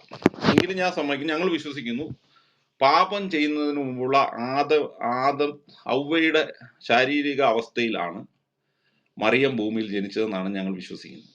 ഇനി നിങ്ങൾ അത് വിശ്വസിക്കണമെന്ന് ഞങ്ങളുടെ ഈ ആർഗ്യുമെന്റ് സ്ഥാപിക്കാൻ നിങ്ങൾ അത് വിശ്വസിക്കണമെന്ന് ഞാൻ ഒരിക്കലും പറയില്ല. കാരണം അത് അങ്ങനെ വിശ്വസിക്കാതെ തന്നെ വിശുദ്ധ ബൈബിൾ വചനത്തിന്റെ വെളിച്ചത്തിൽ നമുക്ക് പ്രൂവ് ചെയ്യാൻ പറ്റും. അപ്പം പാസ്റ്റർ ചോദിച്ചോളൂ, അല്ലെ പറഞ്ഞോളൂ, അതിനുശേഷം ഞാൻ അത് എന്തുകൊണ്ടാണ് പറയുന്നത് ഞാൻ പറയാം. അവിടെയാ ഈ പ്രശ്നം വരുന്നത്. ഇപ്പോൾ ഞാൻ വേറൊരു വാക്യം വായിക്കാം. റോമാലേഖനം 7-ാം അധ്യായം 5-ാം വാക്യം. നാം ജഡത്തിലായിരുന്നപ്പോൾ ന്യായപ്രമാണത്താൽ ഉളവായ പാപരാഗങ്ങൾ മരണത്തിന് ഫലം കായ്ക്കത്തക്കവണ്ണം നമ്മുടെ അവയവങ്ങളിൽ വ്യാപരിച്ചു പോന്നു. മനുഷ്യനെ കുറിച്ചുള്ള ദൈവവചനത്തിന്റെ കാഴ്ചപ്പാടെന്ന് പറഞ്ഞാൽ യേശു ക്രിസ്തു ഒഴികെ സകല മനുഷ്യരും പാപത്തിന് അധീനരായിരുന്നു എന്നുള്ളതാണ്. യേശു മാത്രമാണ് അതീതനായി നിലകൊണ്ടത്. അപ്പോൾ ആ മനുഷ്യ ജഡശരീരത്തിന്റെ പൊതു സ്വഭാവമാണ് ശ്ലീഹ റോമാലേഖനത്തിൽ പറയുന്നത്, ന്യായപ്രമാണത്താൽ ഉളവായ പാപരാഗങ്ങൾ മരണത്തിന് ഫലം കായ്ക്കത്തക്കവണ്ണം എല്ലാ മനുഷ്യരുടെയും ജഡത്തിൽ വ്യാപരിച്ചു വന്നിരുന്നു. അപ്പോൾ അങ്ങനെ വരുമ്പോൾ എല്ലാ മനുഷ്യരുടെ ശരീരത്തിലും പാപം വാണിരുന്നു. മാത്രമല്ല, വേദപുസ്തകം വളരെ കൃത്യമായി പറയുന്നു, അല്ലെങ്കിൽ ആ തിരുവെഴുത്തുകളിലൂടെ നമുക്ക് മനസ്സിലാക്കാൻ കഴിയും, നമ്മുടെ കർത്താവായ ഈശോ മിശിഹായുടെ ശരീരത്തിൽ പാപം വാണിരുന്നില്ല, അവൻ പാപം അറിഞ്ഞിരുന്നില്ല. അപ്പോൾ മറിയയിൽ നിന്ന് ഒരിക്കലും കടം കൊണ്ട ഒരു ജഡമായിരുന്നില്ല. മറ്റൊരു വാദം ബ്രദർ പറഞ്ഞത്, യേശു നമ്മുടെ കർത്താവിനെ, നമ്മുടെ വാഴ്ത്തപ്പെട്ട കർത്താവിനെ മനുഷ്യപുത്രൻ, സ്ത്രീയുടെ സന്തതി എന്നെല്ലാം വിളിച്ചിട്ടുണ്ട്. സ്ത്രീയുടെ സന്തതി എന്ന് വിളിച്ചിട്ടുണ്ട്. അപ്പോൾ ആ സ്ത്രീയുടെ സന്തതി എന്ന വിളിപ്പേര് കൊണ്ട് അർത്ഥമാക്കുന്നത് മറിയയിൽ നിന്ന് ലിറ്ററലി ജഡം സ്വീകരിച്ചൊരു മകനായിരുന്നു എന്ന് വരുമ്പോൾ യേശുവിനെ മനുഷ്യപുത്രൻ എന്ന് വിളിച്ചിട്ടുണ്ട്. അപ്പൊ മനുഷ്യൻ എന്ന് പറയുന്ന ആ സംജ്ഞയെക്കുറിച്ച് വേദപുസ്തകത്തിന്റെ വെളിപ്പാട് എല്ലാ മനുഷ്യരും പാപത്തിന് അധീനരാണെന്നുള്ള. അപ്പൊ അങ്ങനെ വരുമ്പോ യേശു കർത്താവും പാപത്തിന് അധീനാന്ന് വരത്തില്ലേ മനുഷ്യപുത്രൻ എന്ന് വരുമ്പോ? മനുഷ്യനെ കുറിച്ചുള്ള വേദപുസ്തകത്തിന്റെ വെളിപ്പാട് അവൻ പാപത്തിൽ വീണവനാണ്. അപ്പൊ യേശുവിനെ ഒരു മനുഷ്യനായി അവതരിപ്പിക്കുമ്പോൾ അതിൽ മറ്റ് ആ യുക്തി ആരോപിച്ച് ചിന്തിക്കുമ്പോൾ നമ്മൾ പെട്ടുപോയില്ലേ? യേശുവും പാപത്തിൽപ്പെട്ട ഒരു മനുഷ്യന്റെ പ്രതീകമായിട്ട് നിലവരികയല്ലേ? അപ്പോൾ ഈ സ്ത്രീയുടെ സന്തതി എന്നും ദാവീദിന്റെ പുത്രൻ എന്നൊക്കെ വിവക്ഷിക്കുന്നത് വേറൊരു മാനത്തിലാണെന്ന് നമുക്ക് നിസ്സാരമായിട്ട് മനസ്സിലാക്കാവുന്നേ ഉള്ളൂ. ഞാൻ ആ റൂമിൽ പറഞ്ഞതുപോലെ യേശുവിനെ കുഞ്ഞാടായിട്ട് വിശേഷിപ്പിക്കുന്നുണ്ട്. അതിന്റെ അർത്ഥം ആടെന്ന ജീവിവർഗത്തോട്, ആ ജന്തുവർഗത്തോടുള്ള ഏതെങ്കിലും തരത്തിലുള്ള ഒരു ഘടനാപരമായ സാമ്യം കൊണ്ടല്ലല്ലോ. ലോകസ്ഥാപനം മുതൽ അറുക്കപ്പെട്ട ദൈവത്തിന്റെ കുഞ്ഞാട്. അപ്പൊ ആ കുഞ്ഞാടെന്നും മനുഷ്യപുത്രനെന്നും സ്ത്രീയുടെ സന്തതി എന്നൊക്കെ വിവക്ഷിക്കുന്നത് വേറൊരു അർത്ഥത്തിലാണെന്ന് വളരെ ലളിതമായിട്ട് നമുക്ക് മനസ്സിലാക്കാവുന്നല്ലോ. ഇപ്പൊ ഒരാള് പറയാണ് കുഞ്ഞാടെന്ന് പറഞ്ഞാൽ യേശുവിന്റെ ശരീരം ആടിന്റെ ശരീരം ഒരുപോലെ ആയിരുന്നു എന്ന് പറഞ്ഞാൽ പെട്ടില്ലേ? മാത്രമല്ല, ഈ ആടിന് വാദം സമർത്ഥിക്കുക എത്രയോ വാക്യങ്ങളുണ്ട്. ദാവീദ് പറഞ്ഞു യഹോവ എന്റെ ഇടയനാണ്. അതുപോലെ പഴയ നിയമത്തിൽ ഒത്തിരി പേർക്ക് ഈ ഇടയൻ എന്നുള്ള വെളിപ്പാട് കിട്ടിയിട്ടുണ്ട്, ആടെന്നുള്ള വെളിപ്പാട് കിട്ടിയിട്ടുണ്ട്, വെളിപ്പാട് പുസ്തകത്തിലുണ്ട്. അപ്പൊ ഇങ്ങനെയുള്ള വ്യാഖ്യാനങ്ങളിലൂടെ പോയാൽ ഒത്തിരി പ്രതിസന്ധികൾ അവിടെ ഉണ്ടാകും. അപ്പൊ വളരെ ലളിതമാണ്. ഈ സ്ത്രീയുടെ സന്തതി എന്ന് പറയുന്നതും ദാവീദിന്റെ പുത്രൻ എന്ന് പറയുന്നതും യേശു കർത്താവിന്റെ ജഡാവതാരത്തെ വിവക്ഷിക്കുന്നതാണ്. അത് മത്തായിയുടെ ആ വംശാവലിയിൽ യേശുവിനെ ചേർത്ത് വെച്ചിട്ടുണ്ട്. അതിന്റെ അർത്ഥം യേശു മുന്നേ പറഞ്ഞ ആ മനുഷ്യരുടെ കണ്ണിയായിട്ട് മറ്റൊരു മനുഷ്യനായി മാറിയെന്നല്ലല്ലോ നാം മനസ്സിലാക്കുന്നത്. നമ്മൾ അത് എനിക്ക് തോന്നുന്നു ഒരു ക്രൈസ്തവ സഭയും, പ്രത്യേകിച്ച് കത്തോലിക്ക സഭയിലുള്ള ഒരു ആളുകളും ഈശോ മിശിഹായുടെ ആ ജനനത്തെ എല്ലാ മനുഷ്യരുടെ മറ്റൊരു കണ്ണിയായിട്ട് തുടർച്ചയായിട്ട് കാണുമെന്ന് ഞാൻ കരുതുന്നില്ല. മത്തായിയുടെ സുവിശേഷത്തിലെ 1-ാം അധ്യായത്തിലെ പാരമ്പര്യം വായിക്കുമ്പോൾ തന്നെ നമ്മുടെ ഉള്ളിലൊരു ബോധ്യമുണ്ട്, ഇവരിൽ നിന്നെല്ലാം വേർപെട്ടവനാണ് നമ്മുടെ ഈശോ മിശിഹ. അപ്പൊ അങ്ങനെയുള്ള ബോധ്യങ്ങളിലൂടെ ചിന്തിച്ചാൽ മതി. കർത്താവിന്റെ ശരീരത്തിന് മറിയയുടെ ശരീരത്തിൽ നിന്ന് ഉള്ള അംശം ഉണ്ടായിരുന്നു പറയുമ്പോൾ മറിയയുടെ ശരീരം പാപരഹിതമായിരുന്നു എന്ന് വാദിക്കേണ്ടി വരും. അപ്പൊ അതെങ്ങനെ ലഭിച്ചു എന്ന് ചിന്തിക്കുമ്പോൾ മറിയയുടെ മാതാപിതാക്കളും അങ്ങനെ ആയിരുന്നോ എന്നൊക്കെ ചിന്തിക്കേണ്ടി. അപ്പൊ മറിയ എങ്ങനെയാണ് ജനിച്ചത്? ഇങ്ങനെ ചിന്തിച്ചു പോകേണ്ടി വരും. അതുകൊണ്ടാണ് ഞാൻ പറഞ്ഞു ഇതിനെക്കുറിച്ച് നമ്മൾ ഇങ്ങനെ ഇത്രയും തലവഹിക്കേണ്ട കാര്യമില്ല. കർത്താവിന്റെ ശരീരത്തെക്കുറിച്ച് ശ്ലീഹന്മാർ തന്നെ വ്യക്തമായി പറഞ്ഞിട്ടുണ്ട്. എബ്രായ ലേഖനം അതിന്റെ ഏറ്റവും വലിയ തെളിവല്ലേ? ജഡത്തിൽ നിന്നുള്ള, ഈ പുരുഷന്റെ ഇഷ്ടത്താലല്ലാത്ത, ഈ പ്രകൃതിയിൽ ഉൾപ്പെടാത്ത ഒരു ശരീരമായിരുന്നു, ഒരു കൂടാരമായിരുന്നു, ഒരു ആലയമായിരുന്നു അവൻ്റേത്. അത് വ്യക്തമാണ്. അത് ഇവിടെ ഏതൊരു സഹോദരൻ അതിനെ കമന്റ് ഇട്ടിരിക്കുന്നു. അങ്ങനെ ആരും, അത് ആരെ പറഞ്ഞ അത് എല്ലാ തിയോളജിയന്മാരുടെയും വാദം അത് തന്നെയാണ്. യേശുവിന്റെ ശരീരത്തെക്കുറിച്ചുള്ള നിസ്തുല്യമായൊരു വെളിപ്പാടാണത്. നമുക്ക് നമ്മുടെ കർത്താവിന്റെ, നമ്മുടെ ഈശോ മിശിഹായുടെ ശരീരത്തിന്റെ നിസ്തുല്യതയെക്കുറിച്ച് കൂടുതൽ അറിയുമ്പോൾ നമുക്കൊരു ആത്മസന്തോഷം, ഒരു ആത്മീയ സന്തോഷമല്ലേ വരുന്നത്. ഇപ്പൊ ഞാൻ ഈ വാദം പറയുന്നത് നിമിത്തം നിങ്ങളുടെ ഉള്ളിൽ മുറിവേൽക്കപ്പെടേണ്ട ഒരു കാര്യമല്ല. നമ്മളെല്ലാം ആരാധിച്ചുയർത്തുന്ന, നമ്മുടെ എല്ലാം മഹത്വത്തിന്റെ പ്രത്യാശയായ ഈശോയുടെ ശരീരത്തിന്റെ നിസ്തുല്യത്തെക്കുറിച്ച് പറയുമ്പോൾ നിങ്ങളും അതിന് ആമേൻ പറയുകയല്ലേ വേണ്ടത്. ഇനി അതല്ല, ഞാൻ അതിനോടൊപ്പം തന്നെ ഞാൻ മനസ്സിലാക്കേണ്ട ഏതെങ്കിലും ആത്മീയ വശം ഉണ്ടെങ്കിൽ അത് പഠിക്കാൻ കൂടിയാണ് ഞാൻ വന്നത്. അപ്പൊ അത് ആ തരത്തിൽ നോക്കിയാലും മറിയയുടെ ശരീരവുമായിട്ട് അതിനെ താതാത്മ്യപ്പെടുത്താൻ കഴിയില്ല. Thank you Laiju pastor. ഇവിടെ ഈ യേശുവിന്റെ ശരീരം നിസ്തുല്യമാണ്, പരിപൂർണ വിശുദ്ധമാണ് എന്നത് അൺക്വസ്റ്റ്യനബിൾ ഫാക്റ്റാണ്, അൺക്വസ്റ്റ്യനബിൾ വിശ്വാസ സത്യമാണ്. കാരണം യേശുവിന്റെ ശരീരത്തിൽ എന്തെങ്കിലും കുറവുണ്ടെന്ന് പറഞ്ഞാൽ ക്രിസ്തുവിന്റെ രക്ഷാകര പദ്ധതി പൊളിഞ്ഞു പോകും. കാരണം ലോകം മുഴുവനുള്ള പാപപരിഹാര ബലിയുടെ കുഞ്ഞാട് ഇണമറ്റതായിരിക്കണം യഹൂദ നിയമപ്രകാരം, തോറപ്രകാരം. അതുകൊണ്ട് ആ കാര്യത്തിൽ നമുക്ക് പിന്നെയുള്ള ഒരു ക്വസ്റ്റ്യൻ, ബലഹീനമായ ശരീരത്തിൽ നിന്നും പരിശുദ്ധ കന്യാമറിയത്തിന്റെ നിന്നും സബ്സ്റ്റൻസ് സ്വീകരിച്ചു കഴിഞ്ഞാൽ ആ ബലഹീനത, ഇപ്പൊ ഞാനത് അതും കൂടെ ഒന്ന് വായിക്കാം. അപ്പൊ പിന്നെ കുറച്ചും കൂടെ ഞങ്ങൾ കത്തോലിക്ക സഭയുടെ വിശ്വാസ പ്രകാരം ശരിക്കും പറഞ്ഞു കഴിഞ്ഞാല് ഞാൻ ഈ മനുഷ്യത്വം പരിശുദ്ധ കന്യാമറിയത്തിൽ നിന്ന് എടുത്തു എന്ന് തന്നെ വളരെ കൃത്യമായി കത്തോലിക്ക സഭ പഠിപ്പിക്കുന്നുണ്ട്. മനുഷ്യത്വം. അപ്പൊ ഇവിടെ ഒരു മിനിറ്റ് പറയാം. ഇവിടെ ഒരു കമന്റിന് ഒരു മറുപടി. യഹോവ ഇടയനാകുന്നു ദാവീദ് പറഞ്ഞ് ഞാൻ അതിനെ ഒരു ഒരു അലിഗോറിക്കലി ഒരു തമാശ രീതി പറഞ്ഞത്. അത് മനസ്സിലാക്കേണ്ടത് അങ്ങനെയല്ല ബ്രദറെ. യഹോവ ഇടയനാന്ന് പറയുമ്പോൾ ദാവീദ് ആരാ? ദാവീദ് ഒരു ആടാണ്. ദാവീദ് ആടായതുകൊണ്ടാണല്ലോ യഹോവ ഇടയനാന്ന് പറഞ്ഞത്. അപ്പൊ ദാവീദിന്റെ സന്തതിയായി വെളിപ്പെട്ട് ക്രിസ്തുവിനെ കുറിച്ചും പറയുന്നു ആടാണെന്ന്. അപ്പൊ ആ അർത്ഥത്തിൽ ദാവീദും ആട്, യേശുവും ആട്, അങ്ങനെ വേണിയിൽ വ്യാഖ്യാനിക്കാമല്ലോ എന്നാ ഞാൻ ഉദ്ദേശിച്ചത്. അത് എന്റെ ആശയം താങ്കൾക്ക് അത് പൂർണ്ണമായിട്ട് മനസ്സിലാകാത്തോണ്ടായിരിക്കും. ഡിസംബർ തുടർന്നു. അപ്പം ഇവിടെ ആ കാര്യത്തിൽ നമ്മൾ ചർച്ച ചെയ്യേണ്ട ആവശ്യം പോലെ യേശു പൂർണ്ണ വിശുദ്ധനാണ്. അപ്പൊ എന്തുകൊണ്ടാണ് രണ്ട് വചനം ഞങ്ങൾ ഇപ്പം കത്തോലിക്ക സഭ അമലോത്സവയാണ് എന്നൊക്കെ പറയുന്നതും കൂടെ അതിനകത്ത് വരുന്നുണ്ട്. പക്ഷെ ഞാൻ താങ്കളുമായിട്ട് ആർഗ്യൂ ചെയ്യുമ്പോൾ ആ പോയിന്റിൽ ഞാൻ പിടിക്കുന്നില്ല. വേറൊന്നും കൊണ്ടല്ല, ആ വിഷയം ചർച്ച ചെയ്യുമ്പോൾ നമുക്കത് പറയാം. ഇവിടെ പരിശുദ്ധ കന്യാമറിയത്തിൽ ശരീരം സ്വീകരിച്ചോ ഇല്ലയോ എന്നുള്ള കാര്യം സ്ഥാപിക്കുന്നതിന് 100% അമലോത്സവയാകേണ്ട ആവശ്യമില്ല. കാരണം അത് എന്തുകൊണ്ടാണെന്ന് ഞാൻ വായിച്ചു കേൾപ്പിക്കാം. യേശയ്യാ പ്രവാചകന്റെ പുസ്തകം 6-ാം അധ്യായത്തിലുള്ള 6 മുതലുള്ള വാക്യങ്ങളാണ്. അപ്പോൾ സെറാഫുകളിലൊന്ന് ബലിപീഠത്തിൽ നിന്ന് കുടിൽ കൊണ്ടെടുത്ത ഒരു തീക്കനലുമായി എൻ്റെ അടുത്തേക്ക് പറന്നു വന്നു.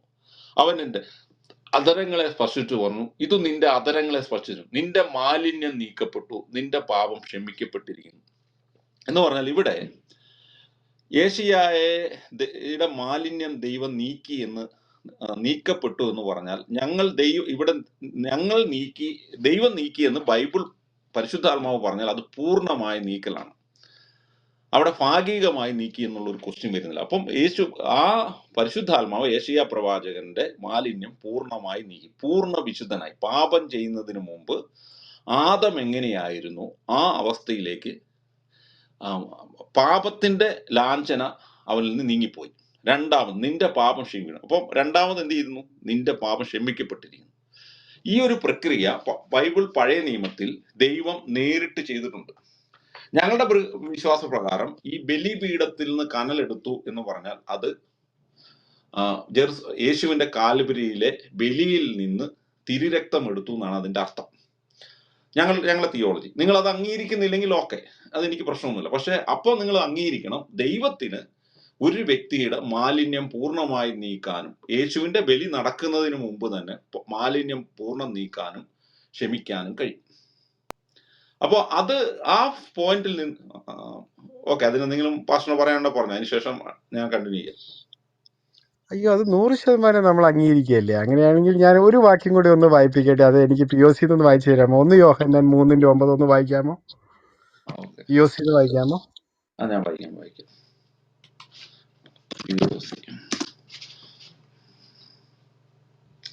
1 യോഹന്നാൻ 3:9. ഓക്കെ.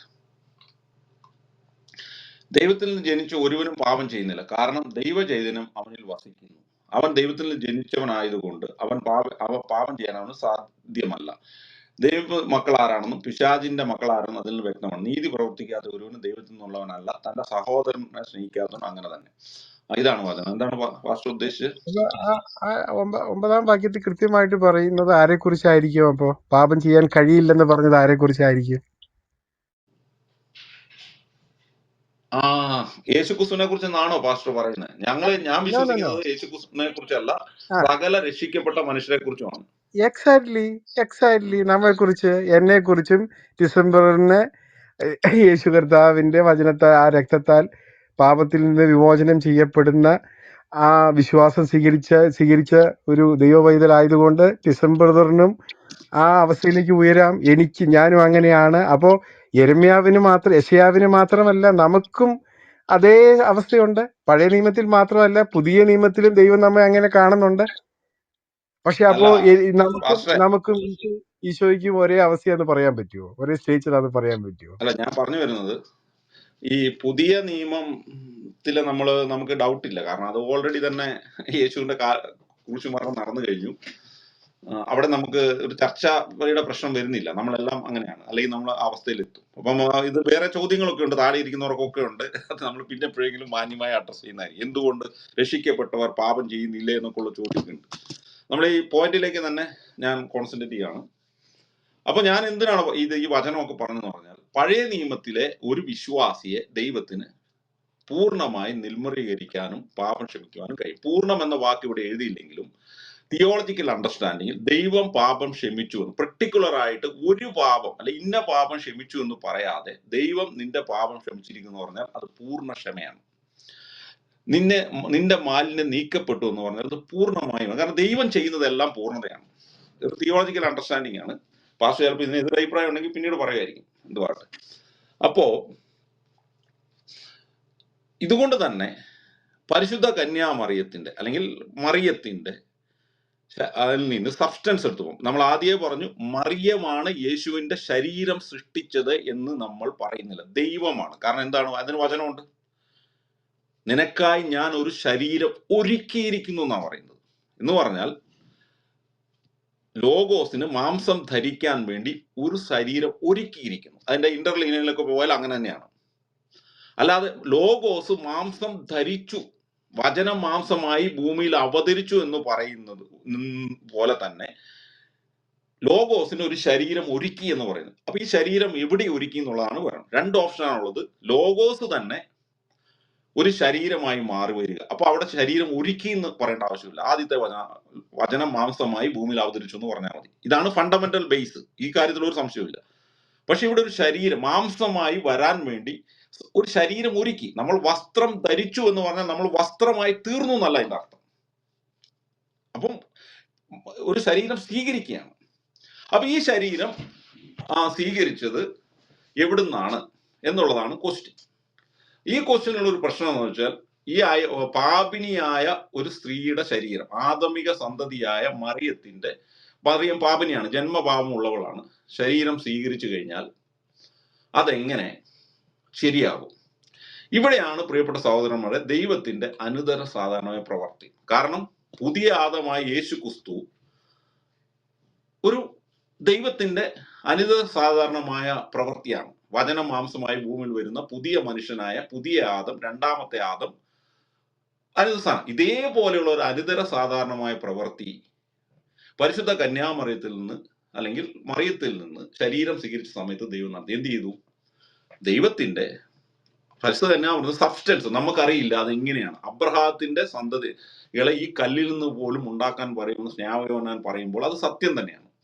അപ്പം മറിയത്തിന്റെ ആദമിന്റെ ബയോളജിക്കൽ സണ്ണിനെ ഉണ്ടാക്കാൻ എന്തൊക്കെയാണോ വേണ്ടത്, ദൈവം അത്ഭുതകരമായ തന്റെ കരങ്ങളിലൂടെ അതെടുത്തിട്ട് ഇപ്പൊ നിങ്ങൾ ഒരു എക്സാമ്പിൾ DNA ആണെന്ന് വിചാരിക്കുക. മറിയത്തിന്റെ DNA പാപകമ്പ നമ്മുടെയൊക്കെ DNA പോലെ പാപപങ്കിലമായ DNA ആണ്. കാരണം ആദം പാപം ചെയ്തപ്പോൾ DNA പോലെ ഒരു ബയോളജി ഇതിനകത്തേക്ക് കൊണ്ടുവരുമ്പം നിങ്ങൾക്ക് മനസ്സിലാക്കാൻ വേണ്ടിയാണ്. ഈ DNA ദൈവം ഇങ്ങെടുത്തിട്ട് ഈ DNA ദൈവം കറക്റ്റ് ചെയ്തു. പാപം ചെയ്യുന്നതിന് മുമ്പുള്ള ഔവ്വയുടെ അവസ്ഥയിലേക്ക് കറക്റ്റ് ചെയ്തു എന്ന് വേണമെങ്കിൽ നമുക്ക് പറയാൻ പറ്റും. അപ്പൊ സബ്സ്റ്റൻസ് എടുത്തു, ആ സബ്സ്റ്റൻസിനെ ദൈവം വിശുദ്ധീകരിച്ചു. എങ്ങനെ? യേശയ്യായ മുഴുവത്തോടെ യേശയ്യായ ദൈവം ഇവിടെ വിശുദ്ധീകരിച്ചു. എന്താണ്? ബലിപീഠത്തിന്റെ കനലുകൊണ്ട് യേശയ്യായുടെ മാലിന്യം നീക്കി ക്ഷമിക്കുകയും ചെയ്തതുപോലെ ബലിപീഠത്തിന്റെ കനലുകൊണ്ട് ഹോളി സ്പിരിറ്റിനെ കൊണ്ട് വിശുദ്ധീകരിച്ചു എന്ന് പറഞ്ഞാൽ പോലും പ്രശ്നമില്ല. അങ്ങനെ വിശുദ്ധീകരിക്കപ്പെട്ട സബ്സ്റ്റൻസ് കൊണ്ടാണ് ദൈവം യേശുക്രിസ്തുവിന്റെ ശരീരം സൃഷ്ടിച്ചത്. ഔവ്വയെ സൃഷ്ടിച്ചത് ആരാണ്? ആദമല്ല, ദൈവമാണ് സൃഷ്ടിച്ചത് എന്ന് പറഞ്ഞതുപോലെ സൃഷ്ടിച്ചു. ഇനി എന്തുകൊണ്ടാണ് ഈ കാര്യത്തിൽ ഇങ്ങനെ കടുംപിടുത്തം പിടിക്കേണ്ടത്? കടുംപിടുത്തം പിടിക്കേണ്ടതിനുള്ള വചനമാണ് ഇതിനു മുമ്പ് ഞാൻ പറഞ്ഞ 2-3 വചനങ്ങൾ. അബ്രഹാത്തിന്റെ സന്തതി, സ്ത്രീയുടെ സന്തതി. ഇനി ഈ സ്ത്രീയുടെ ഒരു പ്രധാനപ്പെട്ട പോയിന്റും കൂടെ ഇതിനകത്ത് പറയാനുള്ള കാരണം, നീയും സ്ത്രീയും തമ്മിലും നിന്റെ സന്തതിയും അവളുടെ സന്തതിയും തമ്മിലും ഞാൻ ശത്രുതയോളമാക്കും. അപ്പൊ യേശുക്രിസ്തുവിന്റെ ശത്രുത 100%. പിശാചുമായിട്ടുള്ള ശത്രുത 100%.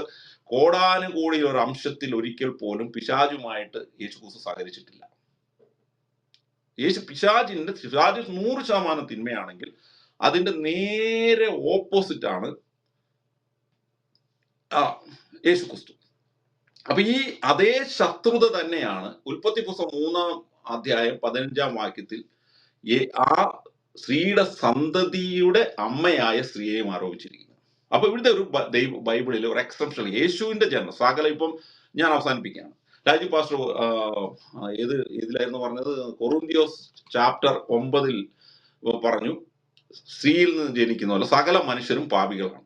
പക്ഷെ യേശു ക്രിസ്തു ഒരു പൂർണ്ണ മനുഷ്യനാണ്. ദൈവപുത്രനായിരിക്കുമ്പം തന്നെ നമ്മൾ ഓരോരുത്തരെയും പോലെ ഒരു കുറവുകളും അല്ലാത്ത ഒരു പെർഫെക്റ്റ് മനുഷ്യനാണ്. അതാണ് ദൈവം സൃഷ്ടിച്ച ആദത്തിന് തുല്യനായ മനുഷ്യനാണ്. പാപം ചെയ്യുന്നതിന് മുമ്പുള്ള ആദത്തിന് തുല്യനായ മനുഷ്യൻ. ആ മനുഷ്യൻ പാപമില്ലാത്തവനാണ്. അതേപോലെ തന്നെയുള്ള ഒരു പെർഫെക്റ്റ് സ്ത്രീയാണ് പരിശുദ്ധ കന്യാമറിയം എന്ന് പറയാൻ കാരണം ഈ വചനമാണ്. നീയും സ്ത്രീയും തമ്മിലും നിന്റെ സന്തതിയും അവളുടെ സന്തതിയും തമ്മിലും ഞാൻ ശത്രുതകളാക്കും. അപ്പം ഇതൊരു എക്സെപ്ഷനാണ്. യേശുക്രിസ്തു പാപരഹിതനായി ഭൂമിയിൽ മനുഷ്യനായി ജനിക്കുക എന്ന് പറയുന്ന എക്സെപ്ഷനാണ്. അതുപോലെ തന്നെയുള്ള ഒരു എക്സെപ്ഷനാണ് ഇതും. നിങ്ങൾ അത് എടുക്കണ്ട. അറ്റ്ലീസ്റ്റ് പുരുഷൻ പാപിനിയായ പരിശുദ്ധ കന്യാമറിയത്തിൽ, പാപിനി എന്ന് പറഞ്ഞാൽ ആദമിക സന്തതിയായതുകൊണ്ട് ജന്മഭാവവും ആദമിക സന്തതികൾക്കുള്ള എല്ലാ കുറവുകളുമുള്ള ആ കന്യാമറിയത്തിൽ നിന്ന് പരിശുദ്ധാത്മാവ് ശരീരം എടുക്കുമ്പോൾ, പരിശുദ്ധാത്മാ നീ ഗർഭം ധരിക്കും എന്ന് പറയുമ്പോൾ ഒരു സിഗോട്ട് അവിടെ ഉണ്ടാകണം. സിഗോട്ട് ഉണ്ടായെന്നുള്ള കാര്യം നമുക്കൊരു സംശയമില്ല. കാരണം ഗർഭധാരണ പ്രക്രിയ കൃത്യമായിട്ട് പരിശുദ്ധ കന്യാമറിയത്തിൽ നടന്നിട്ടുണ്ട് എന്ന് നമുക്ക് മനസ്സിലാക്കാൻ പറ്റും. കാരണം ബെത്ലഹേമിൽ പ്രസവിക്കുന്നു, അതിന്റെ കാര്യങ്ങളെല്ലാം ഉണ്ട്. അപ്പൊ ആ പ്രക്രിയയിൽ ആദ്യം ഒരു സിഗോട്ട് വരുന്നു. ആദ്യത്തെ കോശം, യേശുവിന്റെ ഭൗതിക ശരീരത്തിന്റെ ആദ്യത്തെ കോശം വരുന്നു. ആ കോശം ഉണ്ടാക്കാൻ വേണ്ടി സബ്സ്റ്റൻസ് വേണം. ഈ സബ്സ്റ്റൻസിന് 2 ഓപ്ഷനേ ഉള്ളൂ. ഒന്നെങ്കിൽ എവിടെ നിന്ന് എടുക്കണം? ശൂന്യതയിൽ നിന്ന്, അല്ലെങ്കിൽ വചനം തന്നെ സബ്സ്റ്റൻസ് ആയി മാറണം. അതിനെയാണ് സെലഷ്യ ഫ്രഷ് തിയറി എന്ന് പറയുന്നത്. ഒരു തിയോളജിക്കൽ അണ്ടർസ്റ്റാൻഡിംഗ് ആണ്. നമ്മൾ ആരെയും കുറ്റം കളിയാക്കുവോ തെറി വിളിക്കാൻ വേണ്ടി ഒന്നും പറയുന്നതല്ല. അതൊരു സിലോരും. അല്ലെങ്കിൽ ജെയിംസ് വർഗീസ് സാറൊക്കെ പറഞ്ഞതുപോലെ പ്രകൃതിയിൽ നിന്ന്, ഈ പ്രപഞ്ചത്തിൽ നിന്ന് ശുദ്ധമായത് എന്തെങ്കിലും എടുക്കണം. അപ്പൊ അവിടെ പ്രപഞ്ചം തന്നെ അശുദ്ധമാണെന്ന് ബൈബിളിൽ എഴുതി വെച്ചിട്ടുണ്ട്. യേശുവിന്റെ കാൽവരിയിലെ ബലിയിലാണ് ശുദ്ധമാകുന്നത്. അത് വേറൊരു പോയിന്റാണ്. പിന്നെ ഉള്ള ഒരു ഓപ്ഷൻ പരിശുദ്ധ കന്യാമറിയം സബ്സ്റ്റൻസ് സ്വീകരിക്കുക. അപ്പം ഈ 3-ാമത്തെ ഓപ്ഷനെയാണ് അനേകം ബൈബിൾ വചനങ്ങൾ സപ്പോർട്ട് ചെയ്യുന്നത്. അതിനേക്കാൾ ഉപരി നമ്മുടെയൊക്കെ രക്ഷയെ സൂചിപ്പിക്കുന്ന ഒരു പ്രത്യാശയുടെ അണ്ടർസ്റ്റാൻഡിങ് കൂടെയാണ് എന്ന്. ഇതാണ് ഞങ്ങളുടെ ഒരു ആകത്തുകയായ ഒരു അണ്ടർസ്റ്റാൻഡിങ്. അപ്പം ഷൈജു പാസ്റ്ററിന് പറയാം. ഇനി വേണമെങ്കിൽ ഈ വിഷയം ഏറ്റവും ഹൈലൈറ്റ് ആയിട്ട് റേസ് ചെയ്തത് ധർമ്മനാണ്. അപ്പൊ ഇനി കുറച്ചു നേരം ഈ ധർമ്മനുമായിട്ട് ലൈജു പാസ്റ്റർ സംസാരിക്കുന്നത് നല്ലതാണെന്ന് തോന്നുന്നു. എനിവേ ലൈജു പാസ്റ്ററിന് മറുപടി പറഞ്ഞ ശേഷം പറഞ്ഞോളൂ. ഓക്കെ. ഈ ഡിസംബറിലെ ഏശയ്യാ പ്രവാചകനെ കുറിച്ച് പറഞ്ഞതേ 6-ാം അധ്യായത്തിലെ 7-ാം വാക്യത്തിൽ കൃത്യമായിട്ട് പറഞ്ഞിട്ടുണ്ട്. തീക്കരൽ കൊണ്ട് നാവിനെ തൊടിയിച്ചിട്ട് പാപത്തിൽ നിന്നുള്ള മോചനമാണ് പറയുന്നത്. നിന്റെ പാപത്തിന് പരിഹാരം വരുത്തിയിരിക്കുന്നു. ഇത് ഏശയ്യാ പ്രവാചകന് മാത്രമല്ല, പഴയ നിയമത്തിലെ എല്ലാ പ്രവാചകന്മാരെയും ഈ രീതിയിൽ തന്നെ. ഇതല്ലെങ്കിൽ മറ്റൊരു രീതിയിൽ ദൈവം വിശുദ്ധീകരിച്ചതാണല്ലോ എല്ലാവരെയും. അപ്പോൾ ഏശയ്യാ പ്രവാചകന്റെ കാര്യം അവിടെ എടുത്തു പറഞ്ഞിരിക്കുന്നു. അപ്പോൾ ഏശയ്യാ പ്രവാചകൻ മാത്രമല്ല പാപപരിഹാരം വന്നിട്ടുള്ളത്. പഴയ നിയമത്തിലെ എല്ലാ ഭക്തന്മാരും എല്ലാ പ്രവാചകന്മാരും ദൈവത്തോട് ചേർന്ന് കിടന്ന എല്ലാവരും ദൈവത്താൽ വിശുദ്ധീകരിക്കപ്പെട്ടവരാണ്. അതിന് ഈ മറിയയുടെ കാര്യവുമായിട്ട് നമ്മൾ ചേർത്ത് പഠിക്കുന്നത് എങ്ങനെയാണെന്ന് എനിക്ക് മനസ്സിലാകുന്നില്ല. ഇനി അപ്പോൾ വേറൊരു പ്രശ്നം, അങ്ങനെയെങ്കിൽ മറിയയുടെ കാര്യം എന്താ എടുത്തു പറയാത്തത്? മറിയയുടെ ശരീരത്തെ ഇതുപോലെ യേശുവിന് ജനിക്കാനായിട്ട് ശുദ്ധീകരിച്ചു എന്ന് എത്രയോ ഉയരത്തിൽ, എത്രയോ ഉച്ചത്തിൽ വേദപുസ്തകം ഇപ്പോൾ വെളിപ്പെടുത്തേണ്ടതാണ്. ഈശോ മെശിഹ തന്നെ പറയേണ്ടതല്ലേ അത്? ഏശയ്യാ പ്രവാചകനെ പോലെ സാധാരണ ഒരു മനുഷ്യനെ കുറിച്ച് ഇത്രയും വ്യക്തമായി അത് പാപം മോചിക്കപ്പെട്ടു എന്നുള്ള സ്റ്റേറ്റ്മെന്റ് വെച്ചെങ്കിൽ മറിയെക്കുറിച്ചും ഇതിനു വേണ്ടി തന്നെ നിന്നെ മാറ്റി നിർത്തിയിരിക്കുന്നു എന്ന് പറയേണ്ടതല്ലേ? അപ്പൊ അങ്ങനെ ഒരു വെളിപ്പാട് ആരും തന്നെ പങ്കുവച്ചിട്ടില്ല, യേശുവും പങ്കുവച്ചിട്ടില്ല. മാത്രമല്ല പഴയ നിയമത്തിലെ ഭക്തന്മാരെല്ലാം ശുദ്ധീകരിക്കപ്പെട്ടവരായിരുന്നു. മറിയയും വിശുദ്ധ സ്ത്രീ തന്നെയായിരുന്നു, അതിന് മാറ്റമില്ല. മറിയ ഒരു പാപിയായ സ്ത്രീ ആയിരുന്നില്ല. മറിയ ഈ ഭക്തന്മാരെ പോലെ തന്നെ ദൈവത്താൽ വിശുദ്ധീകരിക്കപ്പെട്ട ഒരു സ്ത്രീ തന്നെയായിരുന്നു, അതിന് സംശയം ഒന്നുമില്ല. തിരിച്ചു പറയുന്ന തെറ്റ്. മറിയ പാപിയായിരുന്നു എന്ന്, പാപത്തിൽ ജനിച്ചു എന്നുള്ള സത്യമാണ്. പക്ഷെ മറിയയിലൂടെ പുതിയ നിയമത്തിൽ കർത്താവായ യേശു ക്രിസ്തുവിലൂടെ നാം വിശദീകരിക്കപ്പെടുന്നത് പോലെ ആയിരുന്നില്ലല്ലോ പഴയ നിയമത്തിലെ ഭക്തന്മാരുടെ വിശദീകരണം. അപ്പൊ ആ ഗണത്തിൽ മറിയയും ഒരു വിശുദ്ധ തന്നെയാണ്, അതിന് സംശയം വേണ്ട. മറിയ പാപത്തിൽ ജനിച്ചെങ്കിലും ദൈവത്താൽ വിശദീകരിക്കപ്പെട്ട ഒരു വിശുദ്ധമതി തന്നെയായിരുന്നു. പക്ഷേ ഈ യേശുവിന്റെ ശരീരവും മറിയയുടെ ശരീരവും തമ്മിലുള്ള ബന്ധമാണ് നമ്മൾ ചർച്ച ചെയ്യുന്നത്, മറിയയുടെ വിശുദ്ധ പദവിയെക്കുറിച്ചല്ല. ആ ഒരു വാദത്തെ ബലപ്പെടുത്താൻ അല്ലെങ്കിൽ സമർത്ഥിക്കാൻ ഇപ്പോൾ ഈ പറഞ്ഞ വാദങ്ങളൊന്നും ഉതകുന്നത് അല്ലെന്നുള്ളതാണ്. എനിക്കതങ്ങ് കൺവിൻസ് ആകുന്നില്ല. ഇനിയിപ്പോൾ എൻ്റെ മാത്രം പ്രശ്നമാണെന്നറിയില്ല, എനിക്കത് ആ രീതിയിൽ കൺവിൻസ് ആകുന്നില്ല. പിന്നെ മാത്രമല്ല, ഞാൻ ഇപ്പോഴത്തെ യേശുവിൻ്റെ ശരീരത്തിൻ്റെ നിസ്തുല്യതയെക്കുറിച്ചും എന്തുകൊണ്ടാണ് ഈ സ്ത്രീയുടെ സന്തതി എന്ന് വിളിക്കപ്പെട്ടതിനെ കുറിച്ചൊക്കെ ഞാൻ ഓൾറെഡി പറഞ്ഞു കഴിഞ്ഞല്ലോ. സ്ത്രീയുടെ സന്തതി എന്നും മനുഷ്യനെന്നും ഒക്കെ യേശുവിന്, മനുഷ്യപുത്രനെന്നും എല്ലാ യേശുവിനും വിളിപ്പേരുണ്ട്. ഇതൊന്നും യേശുവിൻ്റെ ജഡവും ജഡത്തിൻ്റെ രീതികളുമായിട്ട് ബന്ധപ്പെടുന്നതല്ല. മാനവകുലത്തോട് താതാത്മ്യപ്പെടാൻ അവൻ വന്നു എന്നുള്ളത് സത്യം. പക്ഷെ അവൻ്റെ ശരീരം നിസ്തുലമായിരുന്നു എന്നുള്ളതും അവൻ്റെ ശരീരം പാപം അറിഞ്ഞിട്ടില്ല എന്നുള്ളതും അത് മനുഷ്യനിർമ്മിതമായിരുന്നില്ലെന്നുള്ളതും വേദപുസ്തകം യേശുവിൻ്റെ വാക്കുകളിലൂടെ തന്നെയും ശ്രീഹന്മാരുടെ വാക്കുകളുടെയും ആവർത്തിച്ചുറപ്പിക്കുന്നുണ്ട്. അപ്പൊ പിന്നെ മറ്റൊരു രീതി ചിന്തിച്ചാലാണ് കൂടുതൽ പ്രശ്നങ്ങൾ വരിക. ഇപ്പൊ ഈ രീതിയിൽ ചിന്തിച്ച് ഞാൻ ഒരു കാര്യമാണ് പറഞ്ഞ് ലളിതമായിട്ട് അവസാനിപ്പിക്കാം. യേശുമിശിഹായുടെ ശരീരത്തിന്റെ നിസ്തുല്യതയെയും പാപരഹിത അവസ്ഥയെക്കുറിച്ചും നമ്മൾ പഠിക്കുകയും ധ്യാനിക്കുകയും ചെയ്യുമ്പോൾ നമ്മളെല്ലാം വിശദീകരിക്കപ്പെടുക. നമ്മളെല്ലാം ആ വിഷയത്തിന് ആമയും പറഞ്ഞ് നമ്മൾ ആത്മീയമായി വളരുകയാണ്. അവിടെ വേറെ തർക്കങ്ങൾക്ക് പ്രസക്തിയില്ല, നമ്മൾ ആരും അങ്ങോട്ടും ഇങ്ങോട്ടും തർക്കിക്കുന്നുമില്ല. എന്നാൽ മറിയയിലേക്ക് വരുമ്പോഴാണ് ഈ പറയുന്ന എല്ലാ പ്രശ്നങ്ങളും ഉടലെടുക്കുന്നത്. മറിയയിലേക്ക് വരുമ്പോൾ സ്വാഭാവികമായിട്ട് ചോദ്യങ്ങൾ വരുന്നു. അപ്പൊ മറിയയുടെ ശരീരവും യേശുവിന്റെ ശരീരം പോലെ നിസ്തുല്യമാണെന്ന് വന്നാൽ ഒത്തിരി ചോദ്യങ്ങൾ വരുന്നു. എന്നാൽ പിന്നെ എന്തുകൊണ്ടാണ് യേശുവിന്റെ ശരീരം തന്നെ പാപ പരിഹാരത്തിന് വേണ്ടി ഉപയോഗിക്കപ്പെടേണ്ടത്? മറിയ ഓൾറെഡി അവിടെ ഇല്ലേ? മറിയയുടെ ശരീരം അവിടെ ഇല്ലേ? പാപരഹിതമായ മറിയയുടെ ശരീരത്തിലൂടെ മനുഷ്യവർഗത്തിന്റെ പാപമോചനം സാധ്യമാക്കാമായിരുന്നല്ലോ. അപ്പോ മാത്രമല്ല, നമ്മൾ ആ രീതിയിൽ ചിന്തിച്ചു പോകുമ്പോൾ ഒരുപാട് ചിതറിയ ചർച്ചകൾക്കും കയ്യിൽ നിന്ന് വേദപുസ്തകത്തിന്റെ ലൂടെ വെളിപ്പെടുന്ന ദൈവികമാകുന്ന മർമ്മങ്ങൾക്കും ദൈവികമാകുന്ന ഉപദേശങ്ങൾക്കും വിരുദ്ധമായ ഒരുപാട് സ്ഥലത്തേക്ക് ഈ ചർച്ചകൾ പാളിപ്പോകും മറിയയെ അവിടെ കൊണ്ടുവരുമ്പോൾ. മറിയയെ ഒഴിവാക്കി നിർത്തുന്നതിൽ വേദപുസ്തകം ഒരു തരത്തിലും ആ കാര്യത്തിൽ ഒരു ഭയമോ മറിയ കൂടെ ചേർത്ത് വെച്ചാലല്ലാതെ ഈ തിയോളജി പൂർണ്ണമാകുകയില്ലെന്നുള്ള ഭയപ്പാട് വേദപുസ്തക വീക്ഷണത്തിലില്ല. അത് നിസ്തുല്യമായി തന്നെ അവതരിപ്പിക്കുന്നു. മാത്രമല്ല, ഈ കാര്യത്തിൽ ഏറ്റവും അധികം വ്യക്തത ഉണ്ടായിരുന്നത് യേശുവിന്റെ കാലഘട്ടത്തിൽ തന്നെയാണ്. ആ കാലഘട്ടത്തിൽ ഇത്തരത്തിലൊരു ചർച്ച ഉണ്ടായിരുന്നു. നിശ്ചയമായിട്ടും ശ്രീഹന്മാരുടെ പഠിപ്പിക്കലിൽ അത് പൊങ്ങി വരുമായിരുന്നു. മറിയയ്ക്ക് അത്തരത്തിലുള്ള ഒരു സ്ഥാനം, മാനം എല്ലാം ആ കാലഘട്ടത്തിൽ ഉണ്ടാകുമായിരുന്നു. അതൊക്കെ സ്വാഭാവികമല്ലേ? മറിയയ്ക്ക് ഇത്രയും പ്രാധാന്യം ഉണ്ടെങ്കിൽ മറിയ മാനിക്കപ്പെടാതെ പോകുമോ?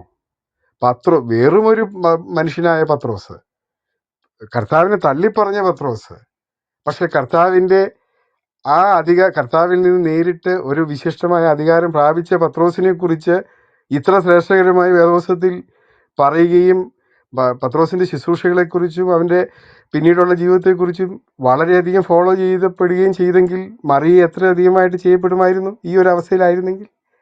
അപ്പൊ അതിൽ നിന്നൊക്കെ വളരെ കൃത്യമല്ലേ, മറിയയുടെ ശരീരത്തിൽ നിന്ന് ഉള്ള അംശത്തിൽ നിന്നല്ല യേശുവിന്റെ ശരീരം നിലകൊള്ളുന്നത്. അങ്ങനെ നിലകൊണ്ടാൽ അതിന് വേറെ പ്രശ്നങ്ങളുണ്ട്. അപ്പോൾ യേശുവിന്റെ ശരീരത്തിന്റെ നിസ്തുല്യത്തിന് നമുക്ക് ധ്യാനിച്ച് പോകുന്നതായിരിക്കും നല്ലത് എന്നുള്ളതാണ് എൻ്റെ പക്ഷം. ഓക്കെ, ലൈഫ് ഫാസ്റ്റർ പറഞ്ഞ എല്ലാ കാര്യങ്ങൾക്കും എനിക്ക് മറുപടി ഉണ്ട്. പക്ഷെ നമ്മൾ സമയത്തിന്റെ പരിമിതിയുണ്ട്. പിന്നെ ധർമ്മന് പാസ്റ്ററിനോട് പലപ്പോഴും ഈ നമ്മുടെ അജിബദർ നേരിടുന്ന ഒരു വലിയ പ്രശ്നം, ഒരു മാന്യമായിട്ട് ഈ വിഷയങ്ങൾ ചർച്ച ചെയ്യാൻ പറ്റാത്ത ഒരു സാഹചര്യമുണ്ട്. കാരണം എന്ന് വെച്ചാൽ നമുക്കറിയാലോ റൂമുകളിൽ എങ്ങനെയാണ് ഇതിന്റെ കോൺസിക്വൻസ് ഉണ്ടാകുന്നത്. ഇപ്പൊ ലൈഫ് പാസ്റ്റർ വളരെ എഫിഷ്യന്റുമാണ്, അതിനേക്കാൾ ഈ വിഷയത്തിൽ നല്ല ധാരണയുള്ള ഒരു തങ്ങളുടേതായ കാഴ്ചപ്പാടുള്ള ആളാണ്. അപ്പം ധർമ്മനുമായിട്ട് സംസാരിക്കാൻ സാധിക്കും. അപ്പൊ ഷൈജു പാസ്റ്റർ പറഞ്ഞ ഈ എല്ലാ കാര്യങ്ങൾക്കും വളരെ വ്യക്തമായ കൗണ്ടർ ആർഗ്യുമെന്റ് എനിക്കുണ്ട്. എനിവേ, നമ്മളിത് ഇനി ഈ റൂം ഞാൻ എന്തായാലും നഷ്ടപ്പെട്ടു പോകാതിരിക്കാനായി യൂട്യൂബിൽ അപ്ലോഡ് എഡിറ്റ് ഒന്നും ചെയ്തില്ല, ഇതേപടി തന്നെ. അപ്പോൾ പിന്നീട് നമുക്ക് ഏതെങ്കിലും അവസരം കിട്ടുമ്പോൾ ഓരോരോ പോയിന്റുകൾ എടുത്ത് നമുക്ക് അഡ്രസ്സ് ചെയ്യാം. അല്ലെങ്കിൽ പിന്നീട് ധർമ്മൻ സംസാരിച്ചതിന് ശേഷം പാസ്റ്ററിന് സമയം, പാസ്റ്ററിന് ഇപ്പം രാത്രി 12 മണി ആയിട്ടുണ്ടാവും. എനിക്കറിയില്ല സമയം എത്രയാണ്, 12 മണിയല്ല, പകൽ 12 മണിയായി, എനിക്കറിയില്ല. അപ്പം കുറച്ച് അധികം സമയമൊന്നും ആയിട്ടില്ല, 5 മണിക്കൂറോ 4.5 മണിക്കൂറല്ലേ ഡിഫറൻസ്. സമയം ഉണ്ടെങ്കിൽ പിന്നീട് നമുക്ക് സംസാരിക്കാം. ഞാനിത് ഓർത്തിരിക്കുന്നുണ്ട്. അപ്പം ധർമ്മൻ സംസാരിച്ചു. അങ്ങനെ രാത്രി 12 മണിയായിരിക്കും. രാത്രി 12 മണിയല്ലേ ലൈവ് പാസ്റ്റർ ഇപ്പൊ? അതെ അതെ അതെ ആ രാത്രി. ഞാനേ അപ്പൊ അതുകൊണ്ട് നമുക്ക് സത്യം എപ്പോഴും ഫ്രീ ആണെങ്കിൽ സംസാരിക്കും കേട്ടോ. ഞാന് ഒരു നല്ലൊരു ഇതുപോലെ ചർച്ച, ഇതുപോലെ സമാധാനപരമായിട്ട് ചർച്ച നടന്നിട്ടേ ഇല്ല വാസ്തവത്തില്. ഞാനത് കുറച്ച് കേട്ടുള്ളൂ. ഞാൻ വീട്ടിൽ ഇച്ചിരി തിരക്കുണ്ടായിരുന്നു, ജോലിക്ക് പോവാണ്, എനിക്ക് അധികം നേരം പറയും. ഞാൻ ഒരു ഒറ്റ കാരണം പറയും, എന്തുകൊണ്ട് മറിയയുടെ പാസ്റ്റർ ഒരു നല്ല ചോദ്യം ചോദിച്ചു, എന്തുകൊണ്ട് മറിയ മറിയ പാപരഹിത അല്ല, എന്നാൽ പോലും മറിയയുടെ ശരീരം എന്തുകൊണ്ട് പിന്നെ ബലിയായിട്ട് അർപ്പിച്ചുകൂടാ? യേശു ക്രിസ്തുവിന്റെ ആവശ്യം അത് തന്നെയാണ് ആവശ്യം. മറിയ ഒരിക്കലും ദൈവപുത്രനല്ല. മറിയയുടെ ശരീരം ഇപ്പൊ ഇവിടെ വേറെ ഒരു പാസ്റ്റർ ഇവിടെ ഇരുന്ന്, പാസ്റ്റർ എന്ന് പറഞ്ഞാൽ ഷിബു പീഡിയക്കിൽ പറഞ്ഞു, ദൈവത്തിന്റെ രണ്ടാമത്തെ അവതാരമാണ് യേശു ക്രിസ്തു, ആദ്യത്തെ അവതാരം അല്ല എന്നൊക്കെ പറഞ്ഞു. ഇതാണ് പ്രശ്നം. മറിയ ഒരിക്കലും ദൈവമല്ല. മറിയ ഇവര് പറയുന്ന പോലെ, അതായത് ഇപ്പൊ ഞാൻ അംഗീകരിക്കുന്നില്ല, ഇവര് പറയുന്ന പോലും പാപരഹിതയാണെന്ന് മാത്രമേ പറയുന്നുള്ളൂ. That doesn't mean that she is holy she is not holy. അപ്പൊ അപ്പൊ നമ്മൾ മനസ്സിലാക്കണം, യേശുക്രിസ്തുവിന് രണ്ട് നേച്ചർ ഉണ്ടെന്ന് മനസ്സിലാക്കുമ്പോഴാണ് നമുക്ക് എന്തുകൊണ്ടാണ് യേശുക്രിസ്തു തന്നെ വരണം എന്ന് നമ്മൾ പറയണം. മരിക്കുന്നത് യേശുക്രിസ്തു തന്നെ ആയിരിക്കണം, ദൈവപുത്രൻ തന്നെ ആയിരിക്കണം. അപ്പൊ ഈ ദൈവപുത്രൻ തന്നെ മരിച്ചാലാണ് നമുക്ക് പാപമോചനം കിട്ടുള്ളൂ. കാരണം എന്തുകൊണ്ടാണ്? ആ ദൈവപുത്രന്റെ ബലിയാലാണ് ഈ കാണുന്ന ചരാചരങ്ങളിലുള്ള സകല ശാപവും നീങ്ങി പോകാൻ തക്കമുള്ള ശക്തിയുള്ളൂ. അല്ലാതെ ഒരു മനുഷ്യന്റെ രക്തത്തിന് അതില്ല. അത് കൃത്യമായിട്ട് പറയുന്ന ഒരു കാര്യമാണ്. അതുകൊണ്ടാണ് നമ്മൾ ഈ പീനൽ സബ്സ്റ്റിറ്റ്യൂഷൻ തിയറി, നമ്മൾ പൊതുവെ എല്ലാ ബ്രദറൻ പെന്തക്കോസ്തുകാരും എടുക്കുന്ന ഈ പീനൽ സബ്സ്റ്റിറ്റ്യൂഷൻ തിയറി വരുമ്പോൾ പോലും ആ ചൊരിയപ്പെടേണ്ടത് ദൈവപുത്രന്റെ രക്തമാണ്, അതല്ലാതെ ആട്ടുകൊറ്റന്മാരുടെയോ പശുക്കിടാങ്ങളുടെയോ ഈവൻ മനുഷ്യരക്തത്തിനോ പോലും. അങ്ങനെയാണെങ്കിൽ ഈ പറഞ്ഞ പോലെ ശരിയാണ്, മറിയ മതി. പക്ഷെ അങ്ങനെ ഒരു ആർഗ്യുമെന്റ് ഒരു ക്രൈസ്തവ തിയോളജിയൻസും പറയുന്നില്ല. ഞാൻ ഷൈജു പാസ്റ്ററോട് ഇവിടെ ഇപ്പൊ കുറച്ചു നേരം മുമ്പ് റൂമിൽ അവിടെ ഒരു സംസാരം ഉണ്ടായി. അപ്പൊ ആ ചോദ്യത്തിന് ഉത്തരം കിട്ടിയെന്ന് വിചാരിക്കുകയാണ്. ഞാൻ ഒറ്റ ചോദ്യം കൂടെ ചോദിക്കാം. ഇപ്പൊ നിങ്ങൾ പറഞ്ഞു പെന്തക്കോസ്തുകാര് പഠിപ്പിക്കുന്നില്ല ഇങ്ങനെ. ഞാൻ ചോദിക്കുന്നത്, ഏതൊരു തിയോളജിയനാണ് മറിയയിൽ നിന്നല്ല ശരീരം എടുത്തെന്ന് പറയുന്ന ഒരൊറ്റ സഭ, ഒരു സഭാപിതാവ്, ഒരു തിയോളജിന്റെ പേര് നിങ്ങൾക്ക് പറയാം? ഒരു സഭ, പെന്തക്കോസ്തുകാരുടെ കാര്യം അവിടെ നിൽക്കട്ടെ, നമ്മൾ നാളെ റൂം ഇടുന്നുണ്ട്. ഒരു സഭ, നിങ്ങളുടെ IPC എന്ന് പറഞ്ഞുവാണെങ്കിൽ പറഞ്ഞോളൂ, കുഴപ്പമില്ല. IPC, അസംബ്ലീസ് ഓഫ് ഗോഡ്, ഇതൊക്കെ അവിടെ നിൽക്കട്ടെ. ഇതല്ലാതെ നിങ്ങൾക്ക് ചരിത്രത്തിൽ നിന്ന് ഒരു സഭാപിതാവ് ഈ രീതിയിൽ പറഞ്ഞ് മറിയിൽ നിന്ന് ശരീരം എടുത്തില്ല എന്ന് പറഞ്ഞ ഒരു സഭാപിതാവ്, അത് ഇപ്പോൾ പറയുന്ന ഒരു സഭ, അത് ഇപ്പോൾ പറയുന്ന ഒരു തിയോളജിയൻ, അതിന്റെ പേരൊന്നും പറയാം പാസ്റ്റർ?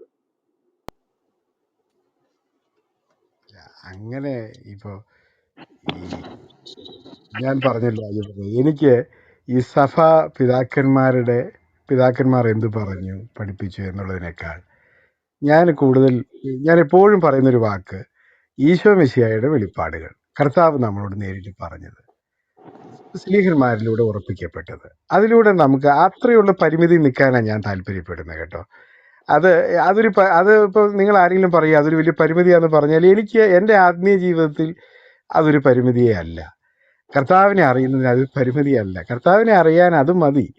പിന്നെ അതുപോലെ ആദ്യം പറഞ്ഞ ഞാൻ ഈ മറിയയുടെ ആ യാഗത്തെക്കുറിച്ച് അങ്ങനെ പറഞ്ഞത്, അതൊരു നീണ്ട വാദത്തിൽ ഒരു വാദം, നമ്മൾ ചില കൗണ്ടർ വാദങ്ങൾ വെക്കൂല, അതിൻ്റെ ഭാഗമായിട്ടാകട്ടോ. അല്ലാതെ അതിന് തന്നെ നിലനിൽപ്പുള്ളൊരു കാര്യമല്ല. അതങ്ങനെ ചർച്ച ചെയ്യാൻ പോലും എനിക്ക് ഭയമാണ്. കാരണം നമ്മുടെ കർത്താവിൻ്റെ മഹത്വത്തിനോട് താതാത്മ്യപ്പെടുത്തുന്നതോ തുല്യപ്പെടുത്തുന്നതുമായ ഏതൊരു വിഷയത്തിലും ചർച്ച ചെയ്യാൻ തന്നെ എനിക്ക് ഭയമാണ്. കാരണം അവൻ്റെ നിസ്തുല്യത അത് അങ്ങനെ തന്നെ നിൽക്കേണ്ടതാണ്.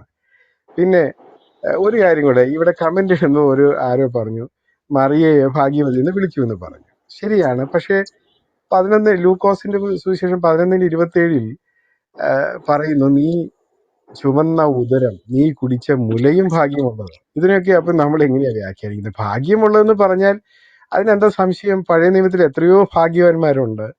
ദാവീദ് ഭാഗ്യവാനായിരുന്നില്ലേ? എൻ്റെ ഹൃദയപ്രകാരമുള്ളവൻ. അബ്രഹാമിനെ കുറിച്ചൊക്കെ ദൈവത്തിന്റെ നേരിട്ടുള്ള കമന്റ് എന്തായിരുന്നു? അപ്പോൾ അതുപോലെ ഒരു കമന്റ് ആണ് മറിയയെ കുറിച്ചും പറഞ്ഞത്, ഭാഗ്യവതി. എന്താ സംശയം? യേശു മെശിഹായെ ഉദരത്തിൽ വഹിക്കാൻ ഭാഗ്യം ചെയ്ത മറിയയെ പോലെ ഈ ലോകത്തിൽ ഒരു മനുഷ്യനും ദാവീദിന്റെ സ്റ്റേജസ് ആർക്കും കടമെടുക്കാൻ. ദാവീദിനെ കുറിച്ച് ദൈവം കമന്റ് പറഞ്ഞു, ഇവൻ എൻ്റെ ഹൃദയപ്രകാരമുള്ളവൻ. എനിക്ക് വേണമെങ്കിൽ ദാവീദിനെ പോലെ ഒരു മനുഷ്യനായി മാറാം. എനിക്ക് വേണമെങ്കിൽ അബ്രഹാമിനെ പോലെ ഒരാളായി ദൈവത്തിന്റെ ഹൃദയം കീഴടക്കാൻ എൻ്റെ ജീവിതം ആയുസ് ദൈവം തരികയാണെങ്കിൽ എൻ്റെ ജീവിതത്തിലൂടെ ദൈവത്തെ അത്തരത്തിൽ എനിക്ക് പ്രസാദിപ്പിക്കാൻ കഴിയും. പക്ഷെ മറിയെ പോലെ ഒരു ഭാഗ്യം ഒരു മനുഷ്യനും ലഭിക്കത്തില്ലല്ലോ. ഒരേ ഒരു മനുഷ്യന് മാത്രം ലഭിച്ച ഭാഗ്യം, അതൊരു നിസ്തുലമായ ഭാഗ്യമല്ലേ? അത് ആർക്കത് മനസ്സിലാക്കാൻ ബുദ്ധിമുട്ട്, അംഗീകരിക്കാൻ ബുദ്ധിമുട്ട് എന്താ? ഞാൻ എത്രയോ അധികമായിട്ട് അത് അംഗീകരിക്കുന്നു. അത് നമ്മൾ ചർച്ച ചെയ്യുന്ന വിഷയമായിട്ട് ബന്ധമില്ല. അത് വേറെ, നമ്മൾ ചർച്ച ചെയ്യുന്ന ഗൗരവമുള്ളൊരു വിഷയമാണ്. ശരീരത്തിന്റെ കടംകൊള്ളലിനെ കുറിച്ചാണ് നമ്മൾ പറയുന്നത്. അപ്പൊ അതിനെ സമർത്ഥിക്കാനായിട്ട് കേവലമായ നമ്മുടെ ആഗ്രഹങ്ങളോ അഭിലാഷങ്ങളോ നമ്മുടെ ഒരു ആവേശമോ താല്പര്യങ്ങളോ അല്ല അവിടെ ഉപോത്ഫലമായി കൊണ്ടുവരേണ്ടത്. വചന വെളിപ്പാടുകൾ തന്നെയാണ്. വചന വെളിപ്പാടുകളുടെ മുമ്പിൽ ഈ വാദം നിൽക്കുകയില്ല. അതാണ് ഞാൻ ആവർത്തിച്ച് പറയുന്നത്. കേട്ടു. അതെന്റെ ഒരു പ്രശ്നം എന്നാ ഇപ്പൊ ലൈജു പാസ്റ്റർ പറഞ്ഞു, ഞാൻ രണ്ടാമത് ഒരു പറഞ്ഞ കാര്യം ഒന്ന് പറഞ്ഞോട്ടെ സഹോദരന്മാരെ, എനിക്ക് അജിബറിനെ കുറിച്ച് അങ്ങനെ ഒരു ധാരണയില്ല. അജിബർ ആരാന്നും അദ്ദേഹത്തിന്റെ സ്വഭാവവിശേഷം എനിക്കറിയാം. എനിക്ക് അങ്ങനെ ഭയമില്ല. പിന്നെ അജിബറിനെ ഞാൻ വളരെ സ്നേഹിക്കുന്ന ഒരു നല്ല സ്നേഹിതനാകട്ടോ. നിങ്ങൾ ആ തരത്തിലൊന്നും അത് കമന്റ് ഇടണമെന്ന് എൻ്റെ അഭിപ്രായം. പറഞ്ഞു. ഒരു ഇത്രയും പറഞ്ഞ സ്ഥിതിക്ക് ഞാൻ താഴെയുള്ള കമന്റ് ആണല്ലോ, ഞാൻ വണ്ടി ഓടിക്കുകയാണ്. ലൈജു പാസ്റ്റർ ഞങ്ങളെ വളരെ അടുത്തൊരാളാണ്. തൽക്കാലം ഇത്ര അറിഞ്ഞാൽ മതി. ഞാൻ പറയാൻ വന്ന കാര്യം ഇത്രയേ ഉള്ളൂ. ലൈജു പാസ്റ്റർ, ഈ ഒരു വിഷയം ക്രിസ്ത്യ വിശ്വാസത്തിന്റെ അടിസ്ഥാനം ഫണ്ടമെന്റൽസ്. ഈ ഫണ്ടമെന്റൽസ് നമ്മൾ ഈ അടിസ്ഥാനം ഇട്ട് കഴിഞ്ഞാൽ, നമ്മൾ പണ്ട് രവി സക്രാസ് എപ്പോഴും പറയാറുള്ള ഒരു കോട്ടുണ്ട്, അതായത് നിങ്ങളൊരു അടിസ്ഥാനം മാറുന്നതിന് മുമ്പ് you need to think why that is there in the first place എന്ന് പറയും. അതായത് ഒരു അടിസ്ഥാനം മാറ്റുന്നതിന് മുമ്പ് നിങ്ങൾ ആലോചിക്കണം അത് എന്തിനാണ് അവിടെ ഇട്ടേക്കുന്നത് എന്ന് പറയുന്ന പോലെ അത്രയും പ്രധാനപ്പെട്ട ഒരു ഫൗണ്ടേഷണൽ പ്രിൻസിപ്പിൾ ആണ് ഈ യേശു ക്രിസ്തുവിന്റെ ജഡധാരണം, മറിയമേൽ നിന്ന് ശരീരം വെട്ടിത്തു എന്നുള്ള ഉപദേശം. ഇപ്പൊ ലൈജു പാസ്റ്റർ പറഞ്ഞു, എനിക്ക് വചനം വായിക്കുമ്പോൾ കിട്ടുന്ന ഒരു കാഴ്ചപ്പാട് വളരെ നല്ലതാണ്. അത് എപ്പോഴും നല്ലതാണ്, നമ്മുടെ നിത്യജീവിതത്തിൽ നല്ലതാണ്. പക്ഷെ കോർ കാർഡിനൽ പ്രിൻസിപ്പിൾസ്, തിയോളജിക്കൽ പ്രിൻസിപ്പിൾസിലോട്ട് വരുമ്പോൾ ദാറ്റ് ഈസ് വെരി ഡിസെപ്ഷണൽ. അത് നമുക്ക് രാവിലെ എഴുന്നേൽക്കുമ്പോൾ തോന്നുന്ന, വായിക്കുമ്പോൾ കിട്ടുന്ന അരുളപ്പാടല്ല തിരുവചനത്തിലെ സനാതന സത്യങ്ങൾ. അപ്പൊ അത് നമ്മള് കേവലം എനിക്ക് വായിച്ചപ്പോൾ കിട്ടിയതാന്ന് പറയുന്നതിനോട് എനിക്ക് പേഴ്സണലി യോജിപ്പില്ല. അത് ഒരാരും അംഗീകരിക്കില്ല. അങ്ങനെ നോക്കുമ്പോൾ സീമിംഗ്ലി കോൺട്രഡിക്റ്റിംഗ് ആയിട്ടുള്ള ഒത്തിരി കാര്യങ്ങൾ ബൈബിളുണ്ട്. നമ്മൾ എവിടെയാ അത് കൊണ്ടുവന്ന് കെട്ടുന്നത്? അപ്പൊ അതുകൊണ്ട് ഇത് പലരും ഞാൻ ഫേസ് ചെയ്യുന്ന വലിയ പ്രശ്നമാണ് ഇവിടെ. ഈ ക്ലബ് ഹൗസിൽ ഫേസ് ചെയ്യുന്ന വലിയ പ്രശ്നം എന്ന് പറഞ്ഞാൽ അങ്ങനെ എന്നെ ബാധിക്കുന്ന പ്രശ്നമല്ല, ഇതിപ്പോ ആൾക്കാരോട് പറഞ്ഞ് മനസ്സിലാക്കാനുള്ള ഒരു പ്രശ്നമാണ്. പലരും പറയുന്നത് ബൈബിളിൽ കാണിച്ചു തരും എന്ന് പറഞ്ഞിട്ട് IPCയുടെ ഇന്നലെ നമ്മൾ കണ്ടു 4 അതായത് നമ്മളതിനെ പരിശുദ്ധാത്മാവിന്റെ ആഗമനത്തെ പറ്റി പറയുന്നിടത്ത് ലൈജു പാസ്റ്റർ എന്റെ അടുത്ത് പറഞ്ഞു, എന്താണ് അത് ഡയറക്റ്റ് ബൈബിളിലില്ല, നമ്മൾക്ക് മനസ്സിലാക്കിയ കാര്യമാണ്. ഇത് മനീഷികളായ മനുഷ്യര്, സഭാപിതാക്കന്മാര്, നേതൃത്വം വർഷങ്ങൾ എടുത്ത് മനസ്സിലാക്കിയ കാര്യമാണ് നമ്മളോട് പറയുന്നത്. സ്ത്രീയുടെ സന്തതിയാണ് യേശു ക്രിസ്തു, മറിയയുടെ മകനാണ് യേശു ക്രിസ്തു. വാസ്തവത്തിൽ അവനൊരു മനുഷ്യപുത്രനാണ്, ദാവീദിന്റെ സന്തതിയാണ്, അബ്രഹാമിന്റെ പുത്രനാണ് എന്ന് പറയുമ്പോ നമ്മൾ പറയുകയാണെങ്കിൽ എനിക്കത് ഞാൻ വായിച്ചിട്ട് മനസ്സിലായില്ല എന്ന് പറയുന്നത്. ഇതിനെപ്പറ്റി അതാണ് ഞാൻ ചോദിച്ചത്. ഇങ്ങനെ പഠിപ്പിക്കുന്ന ഒരു സഭയുടെ പേര് പറയും. മറിയയിൽ നിന്ന് ശരീരം എടുത്തില്ല എന്ന് പഠിപ്പിക്കുന്ന എഴുതി വെച്ചിട്ടുള്ള ഒരു സഭയുടെ പേര് പറയും. അത് പറഞ്ഞിട്ടുള്ള ഒരു സഭാപിതാവിന്റെ പേര് പറയും. ഇത് ഇപ്പോൾ പഠിപ്പിക്കുന്ന നല്ല ഇരുത്തം വന്ന ഒരു തിയോളജിന്റെ പേര് പറയൂ എന്ന് പറയുമ്പോൾ ഇവരുടെ കയ്യിൽ ഒന്നുമില്ല പാസ്റ്റർ. മനസ്സിലായി? ഞാൻ പറയുന്നത് നിങ്ങൾക്ക് രാവിലെ വായിച്ചപ്പോൾ എന്ത് മനസ്സിലായി എന്നുള്ളതല്ല. ഞാൻ പാസ്റ്ററുടെ ഒട്ടും ഡിസ്ക്രെഡിറ്റ് അല്ല, ആ രീതിയിലല്ല ഞാൻ സംസാരിക്കുന്നത്. ഇവിടെ നമ്മൾ ഫേസ് ചെയ്യുന്ന പ്രശ്നമാണ് അത് ഞങ്ങൾക്ക് വായിച്ചപ്പോൾ മനസ്സിലായില്ല. എന്ത് ചെയ്യാൻ പറ്റും? ഇത് നമ്മളെക്കാളും മനീഷികളായുള്ള ആൾക്കാർ, നമ്മളെക്കാളും ഇതിപ്പോ ഞാനും പാസ്റ്ററായി എനിക്കല്ല, ഞാൻ ചിലപ്പോൾ ജോലിക്ക് പോവുക. മനസ്സിലായി? അപ്പൊ ഞാനിത് വായിക്കുന്ന പോലെയല്ല. ഇതിനു വേണ്ടി ജീവിതം ഒഴിഞ്ഞു വെച്ച മനുഷ്യര്, അതിനുവേണ്ടി ജീവൻ കൊടുത്ത ആളുകൾ എഴുതിയ കാഴ്ചപ്പാടാണ് ഇതിനെ പറ്റി. അതിന് ഫസ്റ്റ് ഹാൻഡ് വായിച്ച ആൾക്കാർ എഴുതിയ കാഴ്ചപ്പാടാണ്. മനസ്സിലായി? അപ്പൊ അവര് പറയുകയാണ്, അപ്പൊ നിങ്ങൾ പറയണം ഞാൻ അതൊന്നും എടുക്കില്ല, എനിക്ക് രാവിലെ വായിച്ചപ്പോൾ മനസ്സിലായിട്ടുണ്ട്. That is fine. പക്ഷെ അത് ഒരു സ്കോളർലി സ്ഥലത്ത് നമ്മൾ ചെല്ലുമ്പോൾ it doesn't hold any ground. അതാണ് എനിക്ക് ഇതാണ് ഞാൻ ഫേസ് ചെയ്യുന്ന ഏറ്റവും വലിയ പ്രശ്നം. ഇതെല്ലാം വൈകാരികമാണ്. കാരണം ഞങ്ങളുടെ കാരണന്മാർ ഇത് പഠിപ്പിച്ചിട്ടില്ല. ഒരു പെന്തക്കോസ് കൊള്ളും എന്റെ അടുത്ത് ഒരാൾ പറഞ്ഞത്, ഞങ്ങൾ ഒരു സൺഡേ സ്കൂളിൽ പഠിച്ചിട്ടില്ല. ഇത് സൺഡേ സ്കൂളിൽ പഠിക്കുന്ന കാര്യമാണോ? ഇത് തിയോളജിയുടെ ക്രിസ്റ്റോളജിയുടെ ഏറ്റവും അങ്ങേയറ്റത്തുള്ള സാധനമാണ്. ഇത് വിശ്വാസ പ്രമാണത്തിൽ എഴുതിന്റെ വേണ്ടത്ര രീതിയിൽ മനസ്സിലായിട്ടില്ല. അപ്പൊ ഇത് ഞാൻ എന്റെ സൺഡേ സ്കൂളിൽ പഠിച്ചിട്ടില്ല, അല്ലെങ്കിൽ ഞാൻ എനിക്ക് എന്റെ സഭയിലെ പാസ്റ്റർ പറഞ്ഞിട്ടില്ല. ഞാൻ ഇന്നലെ ഒരാളോട് ചോദിച്ചു, ഞാനിത് ഈ ഒരു സാധനം വായിക്കും, ഇതിന്റെ അർത്ഥം ഒന്ന് വായിച്ച് മനസ്സിലാക്കി. പുള്ളി പാസ്റ്ററാ. അപ്പൊ പുള്ളി പറയാം, എനിക്ക് ഇംഗ്ലീഷ് ഒന്നും വായിച്ച് മനസ്സിലാവില്ല. അപ്പൊ ഇങ്ങനെയുള്ള ഈ പാസ്റ്റർമാര് ഭരിക്കുന്ന സ്ഥലത്തു നിന്നുള്ള തന്നെ ആൾക്കാർക്ക് ഇത് മനസ്സിലായിട്ടുണ്ടാവുമെന്ന് എനിക്ക് നിർബന്ധമൊന്നുമില്ല. എന്നാൽ ഇത് പഠിപ്പിക്കുന്ന ധാരാളം പേരെ ഒരു ഒരു ഒരു ഹയർ ലെവലിൽ പഠിപ്പിക്കുന്ന ആൾക്കാർ ഇതേ പറയാൻ പറ്റൂ. ഇതിനകത്ത് വേറെ ഓപ്ഷൻ ഇല്ല. എനിക്ക് പിറ്റി തോന്നുന്നു പറഞ്ഞിട്ടുണ്ടെങ്കിൽ സീമിംഗിലി കുറച്ച് വിവരം ഉണ്ടെന്ന് പറഞ്ഞ ആൾക്കാർ പോലും ഇതിനകത്ത് കിടന്ന് മെഴുകി വിശദീകരിച്ച് അത് ഭയങ്കരമായിട്ട് ബുദ്ധിമുട്ടെന്ന് ഞാൻ കാണുമ്പോൾ ഒരു വിഷമമാണ് സത്യത്തില്. ആദ്യം ഉണ്ടായിരുന്ന ആ ഒരു ലൈക്കിനോ നമുക്ക് അവരെ ബാനിഷ് ചെയ്യണമെന്നുള്ള ആ ഇത് മാറിയിട്ട് സത്യത്തിൽ ഒരു പിറ്റിയാണ് എനിക്ക് വരുന്നത് ഇപ്പൊ. ഞാൻ അതുകൊണ്ട് ഇപ്പൊ പല രീതിയിലും പലരും പ്രതികരിക്കുന്നുണ്ട്, വളരെ വെഹമെന്റ്ലി പ്രതികരിക്കുന്നുണ്ട്, ഭയങ്കര ഓപ്പോസിഷനായിട്ട് കണ്ടു. ഞാൻ അതിനോടൊന്നും പ്രതികരിക്കുന്നില്ല, അതൊക്കെ അവരവരുടെ താല്പര്യം. എനിവേ ഞാൻ നിർത്തുവാണ്. പാസ്റ്റർക്ക് ഒത്തിരി ലേറ്റ് ആയെന്നറിയാം. സംസാരിച്ചതിന് നന്ദി. നമുക്ക് പിന്നീട് ദൈവം അനുവദിച്ചാൽ ഇതുപോലെ നല്ലൊരു സെഷൻ ഇരിക്കാം. എനിക്കും ഇപ്പൊ ഞാൻ ഈ പോണ സ്ഥലത്ത് റേഞ്ച് കുറവാണ്, അപ്പൊ ഡ്രൈവ് ചെയ്യാണ്. എന്തായാലും ഞാൻ കേൾക്കാൻ പറ്റി കേൾക്കാം, അല്ലെങ്കിൽ ഞാൻ ഇതോടെ നിർത്തുവാണ്. ദൈവം അനുഗ്രഹിക്കട്ടെ. ഓക്കെ പക്ഷേ അപ്പം ഞാന് ഈ ചർച്ച ഈ ക്ലബ് ഹൗസിലേക്ക് കൊണ്ടുവന്നത് അജിബദറാണ്. അപ്പം സ്വാഭാവികമായും അജിബദറിനാണ് സംസാരിക്കുന്നത്, അതുകൊണ്ടാണ് ഞാൻ ഇടയ്ക്ക് നിർത്തിയത്. അപ്പൊ ഇവിടെ പാസ്റ്റർ കുറെ കാര്യങ്ങൾ പറഞ്ഞു. മറിയത്തിന്റെ ഇപ്പം യേശയ്യാ പ്രവാചകന്റെ പാപം ക്ഷമിച്ചു എന്ന് അവിടെ എഴുതി വെച്ചിട്ടുണ്ട്. എന്തുകൊണ്ട് മറിയത്തിന്റെ ക്ഷമിച്ച്, അല്ലെങ്കിൽ ഇവിടെ പത്രോസിന്റെ കാര്യം എന്തുകൊണ്ട് പ്രത്യേകമായി എടുത്തു പറഞ്ഞു? ഇതിനൊക്കെ വളരെ വിശദമായ അണ്ടർസ്റ്റാൻഡിങ്ങൾ നമുക്കുണ്ട്. കാരണം എന്താണ് സഭ പണിയപ്പെടുന്നത്, അല്ലെങ്കിൽ പത്രോസിന്റെ വിശ്വാസ പ്രഖ്യാപനത്തിലാണ്. നിങ്ങളിപ്പം മാർപ്പാപ്പ പത്രോസിന്റെ പിൻഗാമിയാണെന്ന് നിങ്ങൾ അംഗീകരിക്കുകയല്ല, പക്ഷേ പത്രോസിലൂടെയാണ് ക്രിസ്തുവിന്റെ സഭ സ്ഥാപിക്കപ്പെട്ടത് എന്ന് നിങ്ങൾ അംഗീകരിക്കും. കാരണം പെന്തക്കോസ് നാളിലാണല്ലോ സഭയുടെ ആദ്യത്തെ ഉദ്ഘാടനം നടക്കുന്നത്, പത്രോസിന്റെ പ്രസംഗത്തിലൂടെയാണ്. അപ്പം അതുപോലെ തന്നെ നീ ജീവിക്കുന്ന ദൈവത്തിന്റെ പുത്രനായ ക്രിസ്തു ആണ് എന്ന പത്രോസിന്റെ ദൈവം പിതാവ് യേശുക്രിസ്തു പറഞ്ഞു കൊടുത്തതല്ല, പിതാവായ ദൈവം നേരിട്ട് വെളിപ്പെടുത്തി കൊടുത്തിയ വിശ്വാസത്തിന്റെ പുറത്താണ് സഭ നിലനിൽക്കുന്നത്. അപ്പൊ നമ്മളെല്ലാം സഭയുടെ കല്ലുകളായി മാറുന്നത് ആ വിശ്വാസം ഏറ്റുപറയുമ്പോഴാണ്. അപ്പൊ അതിന്റെ ആദ്യത്തെ കല്ല് പത്രോസാണ്. ആ കല്ല് എന്ന് വേണം നമുക്ക് പറയാം. അത് ക്രിസ്തു ആണെന്ന് നിങ്ങൾ പറയുന്നു, ഓക്കെ. എല്ലാം ക്രിസ്തുവിലാണ്, ക്രിസ്തുവിന്റെ പുറത്താണ് എല്ലാം പണിയുന്നത്, ക്രിസ്തു ആണെന്ന് പറയണം. പക്ഷെ ആ ഭവനത്തിന്റെ മനുഷ്യനിർമ്മിതമായ പാർട്ടിൽ ആദ്യത്തെ കല്ല് പത്രോസാണ്. പിന്നെ നമ്മളെല്ലാം അതിന്റെ കല്ലുകളാണ്.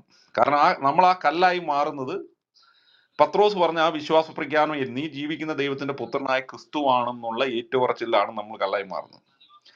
ഇങ്ങനെയുള്ള വളരെ ഇമ്പോർട്ടൻ്റ് ആയ ക്രിസ്തുവിന്റെ മിനിസ്ട്രിയുടെ ഇമ്പോർട്ടൻ്റ് തൂണുകളാണ് 12 അപ്പോസ്തലന്മാർ. വെളിപാടിന്റെ പുസ്തകത്തിൽ ദൈവജനത്തെ ഭരിക്കുന്നതായൊക്കെ സൂചിപ്പിക്കുന്ന ഈ 12 അപ്പോസ്തലന്മാർ. പരിശുദ്ധ കന്യാമറിയം ക്രിസ്തുവിന്റെ അമ്മയാണ്. നമ്മൾ ഓരോരുത്തരെയും പോലെ മധ്യസ്ഥം വഹിക്കാൻ കഴിയും, അല്ലെങ്കിൽ എനിക്ക് പാസ്റ്ററിന് വേണ്ടി പ്രാർത്ഥിക്കാൻ പറ്റുന്നത് പോലെ നീതിമാന്റെ പ്രാർത്ഥനയാണ് ദൈവം കേൾക്കുന്നു പറയുമ്പോൾ കൂടുതൽ വിശുദ്ധിയിലും കൂടുതൽ ദൈവത്തോട് അടുത്ത് നിൽക്കുന്ന പാസ്റ്റർമാരുടെയും ദൈവവിശ്വാസികളുടെയും പ്രാർത്ഥന ഒരു പാപിയായ മനുഷ്യൻ പ്രാർത്ഥിക്കുന്നതിനാൽ കൂടുതൽ പെട്ടെന്ന് ദൈവം കേൾക്കുമെന്ന ഒരു അണ്ടർസ്റ്റാൻഡിങ് ബൈബിളിലുണ്ട്. പാപിയായ മനുഷ്യന്റെ പ്രാർത്ഥന ദൈവം കേൾക്കുകയല്ലെന്നല്ല പറയുന്നത്, അവന്റെ തീക്ഷ്ണതയൊക്കെ അനുസരിച്ചിരിക്കും. അപ്പോൾ ഈ അണ്ടർസ്റ്റാൻഡിങ്ങിൽ ഞങ്ങൾ മരിച്ച പോയവർ, ഇത് പിന്നെ ചർച്ച നമ്മൾ വേറൊരു തലത്തിലേക്കാണ് പോകുന്നത്. എന്ന് പറഞ്ഞാൽ മരിച്ചവർക്ക് മധ്യസ്ഥം ആ തലത്തിലാണെന്ന് പോകുന്നത്. മരിച്ചവർക്ക് മധ്യസ്ഥം വഹിക്കാൻ പറ്റുമോ ഇല്ലയോ എന്നുള്ളത് അത് വേറൊരു ചർച്ചയാണ്. എങ്കിൽ പോലും ഞങ്ങളുടെ ഒരു തിയോളജിക്കൽ വ്യൂ പോയിന്റിൽ മറിയത്തിനുള്ള സ്ഥാനം എന്ന് പറയുന്നത് ഈ വിശുദ്ധ മധ്യസ്ഥത എന്നുള്ളൊരു സ്ഥാനമാണ്. ഏറ്റവും പൂർണ്ണമായ വിശുദ്ധയായ മധ്യസ്ഥത എന്നുള്ള സ്ഥാനമാണ്.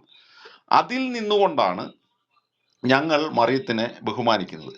പക്ഷേ എന്തുകൊണ്ടാണ് ദൈവമാതാവ് എന്ന് സഭ അല്ലെങ്കിൽ വിളിക്കേണ്ട വരുന്നതെന്ന് പറഞ്ഞാൽ യേശുക്രിസ്തുവിന്റെ മനുഷ്യത്വവും ഞങ്ങൾ ദൈവമായി കരുതുന്നതുകൊണ്ടാണ്. സമ്പൂർണ്ണ അർത്ഥത്തിൽ യേശു എന്ന വ്യക്തി, യേശുവിന്റെ തലമുടി തൊട്ട് കാല് തൊട്ട് യേശുവിന്റെ ആത്മാവ് തൊട്ട് ഡിവിനിറ്റി തൊട്ട് സർവവും ദൈവം എന്നുള്ള കൺസെപ്റ്റിലാണ് യേശുവിനെ ദൈവം എന്ന് വിളിക്കുന്നത്. ആ ഒരു അർത്ഥത്തിലാണ് ഈ ദൈവമാണെന്ന് വിളിക്കുന്നത്. പിന്നെ നമ്മൾ കൊടുക്കുന്ന ഹൈപ്പർ ധൂളിയ എന്ന് പറയുന്നത് മധ്യസ്ഥത്തിന്റെ പവർ ആണ്. അപ്പൊ ഏറ്റവും പരിപൂർണ വിശുദ്ധയായി ജീവിച്ചു എന്ന് ഞങ്ങൾ വിശ്വസിക്കുന്നതുകൊണ്ട് പിന്നെ ഇതാ നിന്റെ അമ്മയെന്നോ അങ്ങനെയുള്ള കുറെ തിയോളജിയാണ്. പക്ഷെ ഇവിടുത്തെ പ്രശ്നം ഈ താങ്കള് പറഞ്ഞ യെശയ്യാ പ്രവാചകനെ വിശുദ്ധീകരിച്ചതുപോലെ മറിയത്തെ വിശുദ്ധീകരിച്ചു എന്ന് ബൈബിളിൽ എഴുതി വെച്ചിട്ടില്ലാത്തത് കൊണ്ട് മറിയത്തെ വിശുദ്ധീകരിച്ചില്ല എന്നുള്ളതാണ് താങ്കൾ പറയുന്ന ഒരു പോയിന്റ്. അതവിടെ എഴുതി വെക്കേണ്ട ആവശ്യമുണ്ടോ എന്നുള്ളത് പോലൊരു വിഷയമാണ്. അങ്ങനെയല്ല പറഞ്ഞു കേട്ടോ. ഞാൻ പറഞ്ഞത് മറിയയുടെ ആ കാര്യം എത്ര അധികമായി എടുത്തു പറയും ഈ ഒരു പർട്ടിക്കുലർ ദൗത്യത്തിന് വേണ്ടി അങ്ങനെ ആയിരുന്നെങ്കിൽ എന്നാ മറിയ വിശുദ്ധയായിരുന്നു എന്നാ ഞാൻ പറഞ്ഞു കേട്ടോ. അല്ല, മറിയ വിശുദ്ധ എന്ന് പറയുമ്പോൾ നമ്മളെല്ലാം വിശുദ്ധരാണല്ലോ, ആ അർത്ഥത്തിലല്ല നമ്മളിവിടെ വിഷയം. മറിയ ഒരു യേശയ്യായുടെ പാപം ക്ഷമിച്ചു, പാപം പൂർണ്ണമായി നിർമ്മലമാക്കി എന്ന് പറയുമ്പോൾ അത് നമ്മളെപ്പോലെ ഒരു വിശുദ്ധി അല്ല അവിടെ ഉദ്ദേശിക്കുന്നത്, പൂർണ്ണമായി നീക്കി എന്നുള്ളതാണ്. ഒരു ജസ്റ്റ് ഒരു വിശുദ്ധീകരിച്ചു എന്നുള്ള അർത്ഥത്തിലല്ല അവിടെ. ഒരു പൂർണ്ണ വിശുദ്ധീകരണം യേശയ്യായുടെ കാര്യത്തിൽ സംഭവിക്കുന്നുണ്ട്. ദൈവം നിന്റെ പാപം ക്ഷമിച്ചിരിക്കുന്നു എന്ന് പറഞ്ഞാൽ ഒരു മൈന്യൂട്ട് അംശത്തിലുള്ള പാപം പോലും പൂർണ്ണമായി ദൈവം ക്ഷമിച്ചു, കംപ്ലീറ്റ് ആയിട്ട് ക്ഷമിച്ചു. നിന്നെ നിർമ്മലമാക്കി, യേശയ്യാ പ്രവാചകന്റെ പുസ്തകത്തിൽ നിന്നെ നിർമ്മലമാക്കി എന്ന് പറയുമ്പോൾ വചനം ഇതാണ്, ഞാൻ വായിച്ചു കേൾപ്പിക്കും, ഒന്ന് എടുത്തോട്ടെ. ഇതാ യേശയ്യാ എന്താ അതിനകത്ത് പറയുന്നത്, അത് ഞാൻ ഇവിടെ എടുത്തു വെച്ചായിരുന്നു. എനിവേ, നിർമ്മലമാക്കി, നിന്നെ നിർമ്മലീകരിച്ചിരിക്കുന്നു എന്നാ പറയുന്നത്. അപ്പോൾ അവിടെ നിർമ്മലീകരണം എന്ന് പറയുന്നത് ആദമിക പാപത്തിന്റെ എല്ലാ ഔട്ട്പുട്ടുകളും യേശയ്യയിൽ നിന്ന് നീക്കുന്നുള്ളതാണ്. അപ്പോൾ യേശയ്യ ഒരു പൂർണ്ണ ഒരു ദൈവ എന്താ പറയാ, വേറെ അർത്ഥത്തിൽ പറഞ്ഞാൽ പുതിയ നിയമ വിശ്വാസിയായി ആ തരത്തിൽ ഉള്ള ഒരു നിർമ്മലീകരണം അവിടെ നടന്നു. അതിനുശേഷം യേശയ്യ പാപം ചെയ്തിട്ടുണ്ടോ എന്ന് എനിക്കറിയില്ല. ഇപ്പം ആദം പൂർണ്ണ നിർമ്മലനായിരുന്ന സമയത്താണ് പാപം ചെയ്യുന്നത്. അപ്പൊ ഒരിക്കൽ പൂർണ്ണ നിർമ്മലനാക്കിയ ഒരു വ്യക്തി വീണ്ടും പാപം ചെയ്യുമോ എന്ന് ചോദിച്ചു കഴിഞ്ഞാൽ ചെയ്തിട്ടുണ്ടാകാം, ഇല്ലായിരിക്കാം, എനിക്കത് പറയാൻ പറ്റത്തില്ല. അപ്പം ഞങ്ങളുടെ തിയോളജിയിലേക്ക് ഞാൻ പോകുന്നില്ല, അത് കുറേയും കൂടെ വേറൊരു തലത്തിലേക്കാണ് പോകുന്നത്. അത് കുറേ വചനങ്ങളെ ആഴത്തിൽ ബന്ധപ്പെടുത്തിയെങ്കിലുള്ളൂ. അപ്പം നിങ്ങളുടെ തിയോളജിയിൽ തന്നെ ആ പരിശുദ്ധ കന്യാമറിയത്തിൽ നിന്ന് സബ്സ്റ്റൻസ് സ്വീകരിച്ചിട്ടുണ്ട് എന്ന് അജിബദറൊക്കെ പറയുമ്പോൾ ആ എടുത്ത സമയത്ത് മറിയത്തെ പോലും ഗർഭപാത്രത്തെ ചിലപ്പം വിശദീകരിക്കണം. കാരണം അശുദ്ധമായ ഗർഭപാത്രത്തിൽ ദൈവം വസിക്കില്ല. ഇപ്പം നമ്മളുടെ വിശ്വാസം അനുസരിച്ച് യേശു പൂർണ്ണ മനുഷ്യനും പൂർണ്ണ ദൈവവുമാണ്. ഡിവിനിറ്റി, യേശുവിന്റെ ഡിവിനിറ്റി, ഹോളി ട്രിനിറ്റി സത്താപരമായി യേശുവിൽ നിലനിൽക്കുന്നു. അവിടെ ഹോളി ട്രിനിറ്റിക്ക് യാതൊരു മാറ്റവും ഇല്ല. ഹോളി ട്രിനിറ്റി ജെറുസലേം ദേവാലയത്തിന്റെ അതിവിശുദ്ധ സ്ഥലത്ത് യഹോവയുടെ ഷെക്കീന ഇറങ്ങി വന്ന അതേ മഹത്വത്തിൽ യേശുവിൽ ഉണ്ട്, ഗോഡ് ഹെഡായിട്ട്. ഇതിന്റെ മറു സൈഡിൽ യേശുവിന്റെ മനുഷ്യാത്മാവും മനുഷ്യത്വം, പൂർണ്ണ മനുഷ്യനും പൂർണ്ണ ദൈവമാണ്. അപ്പോൾ ഒരു പൂർണ്ണമായ ദൈവം പരിശുദ്ധ കന്യാമറിയത്തിന്റെ ഉദരത്തിൽ വസിക്കുമ്പോൾ വേണമെങ്കിൽ പറയാം യേശു പൂർണ്ണ മനുഷ്യനായിരുന്നു, അശുദ്ധമായ ജെറുസലേമിലൂടെയൊക്കെ നടന്നു പോയില്ലെന്നുള്ള കൺസെപ്റ്റ് നമുക്ക് പറയാം. പക്ഷേ ആ പരിശുദ്ധ കന്യാമറിയത്തിൽ ഉള്ളിൽ വെച്ചാണ് യേശു മാംസമായി മാറുന്നെങ്കിൽ, ലോഗോസ് മാംസമായി മാറുന്നെങ്കിൽ അശുദ്ധമായ സ്ഥലത്തേക്ക് തൻ്റെ പൂർണ്ണ മഹിമയിൽ ലോഗോസ് ഇറങ്ങി വന്നു എന്ന് സമ്മതിക്കേണ്ടി വരും. അപ്പം ഈ ഏതാണ് ദൈവം ഇറങ്ങി വന്ന സ്ഥലം വിശുദ്ധമാകുന്നു. സീനായി മലയുടെ മുന്നിൽ മോശയ്ക്ക് പ്രത്യക്ഷപ്പെട്ടപ്പോൾ ആ സ്ഥലത്തെ ദൈവം വിശുദ്ധമാക്കുന്നുണ്ട്. അപ്പം അതേ രീതിയിൽ ദൈവം ഇറങ്ങി വരുന്ന സ്ഥലം ഗർഭപാത്രം വിശുദ്ധമാക്കി, അല്ലെങ്കിൽ ആ സമയത്ത് പരിശുദ്ധ കന്യാമറിയത്തെ ദൈവം വിശുദ്ധമാക്കിയെന്നും അവിടുന്ന് ശരീരം സ്വീകരിക്കുക അല്ലെങ്കിൽ സബ്സ്റ്റൻസ് സ്വീകരിക്കുകയും ആ സബ്സ്റ്റൻസിനെ ദൈവം അത്ഭുതകരമായി ഔവയുടെ ശരീരം ഉണ്ടാക്കിയപ്പോൾ ചെയ്തതുപോലെയുള്ള മാറ്റങ്ങൾ വരുത്തി ഒരു വിശുദ്ധ സബ്സ്റ്റൻസ് ആക്കി മാറ്റി അതിൽ നിന്ന് യേശുവിന്റെ ശരീരം ഒരുക്കിയെന്നും ഞങ്ങൾ പറഞ്ഞു കഴിഞ്ഞാൽ അതിനുശേഷം പ്രസവിച്ചതിന് ശേഷം പരിശുദ്ധ കന്യാമറിയം പാപം ചെയ്തിട്ടുണ്ടാകാം ഇല്ല എന്ന് നിങ്ങൾ പറയണം. ഉണ്ടെന്ന് പറഞ്ഞാൽ ഓക്കെ, നിങ്ങൾ അങ്ങനെ വിശ്വസിച്ചോളാം ഞങ്ങൾ പറയും.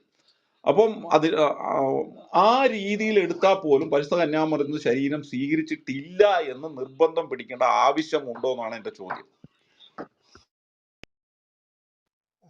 എന്തായാലും നമ്മുടെ രണ്ടുപേരുടെ വാദങ്ങൾ ഇവിടെ കിടക്കുന്നുണ്ടല്ലോ, അനുവാചകർ അത് മനസ്സിലാക്കട്ടെ.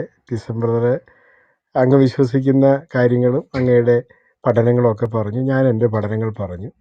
അപ്പോൾ രണ്ട് കാര്യങ്ങൾ കൂടെ പറഞ്ഞ് ഞാൻ തൽക്കാലം നിർത്താം. എന്തായാലും വളരെ നല്ലൊരു സമയം തന്നതിന് ഒത്തിരി നന്ദി.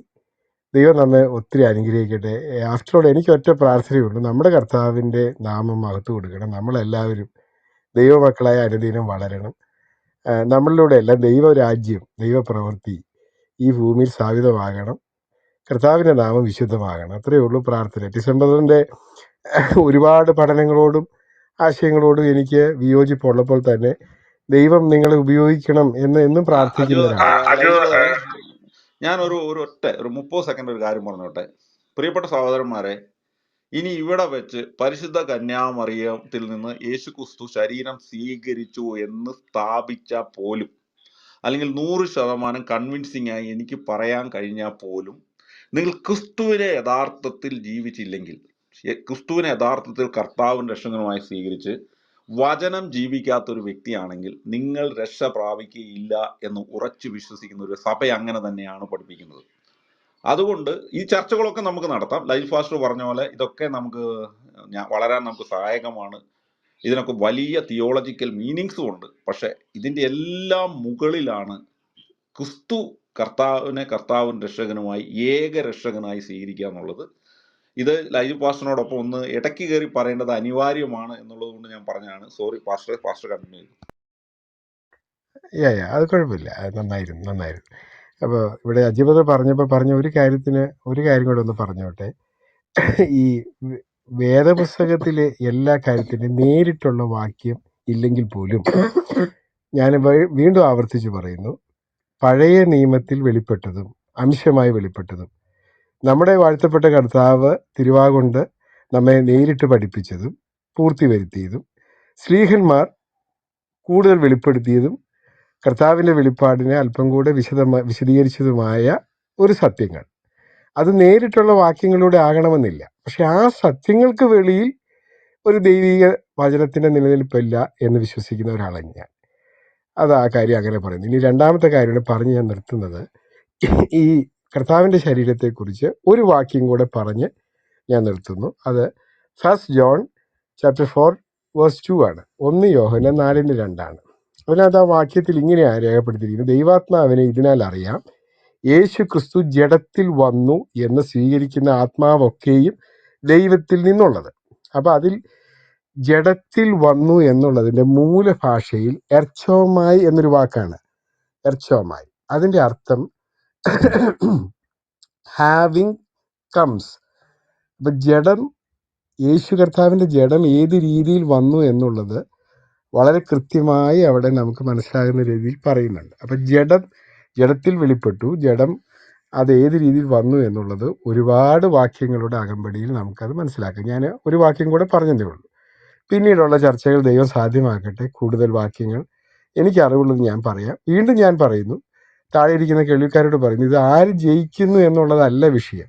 ഈ ബോധ്യങ്ങൾ ഞാൻ നിങ്ങളെ ഉത്ബോധിപ്പിക്കുന്നു. ഇപ്പം ഡിസംബറിലും അതിനെ മറിച്ച് ചിന്തിക്കും എന്ന് ഞാൻ ഒരിക്കലും കരുതുന്നില്ല. കാരണം അദ്ദേഹം ഈ ചർച്ചകളിലൊക്കെ തീവ്രമായി പങ്കെടുക്കുമ്പോഴും അദ്ദേഹത്തിന് ഒരു ധ്യാന ഗുരു എന്ന ഒരു പരിവേഷം, ഒരു രീതിയും അദ്ദേഹം ചെയ്യുന്നുണ്ട്. അപ്പോൾ അദ്ദേഹത്തിൻ്റെ ഉള്ളിൽ ഒരു സുവിശേഷം ഒളിഞ്ഞു കിടക്കുന്നു അല്ലെങ്കിൽ ഇരിക്കുന്നുണ്ടെന്നുള്ളതാണ് എൻ്റെ ബോധ്യം.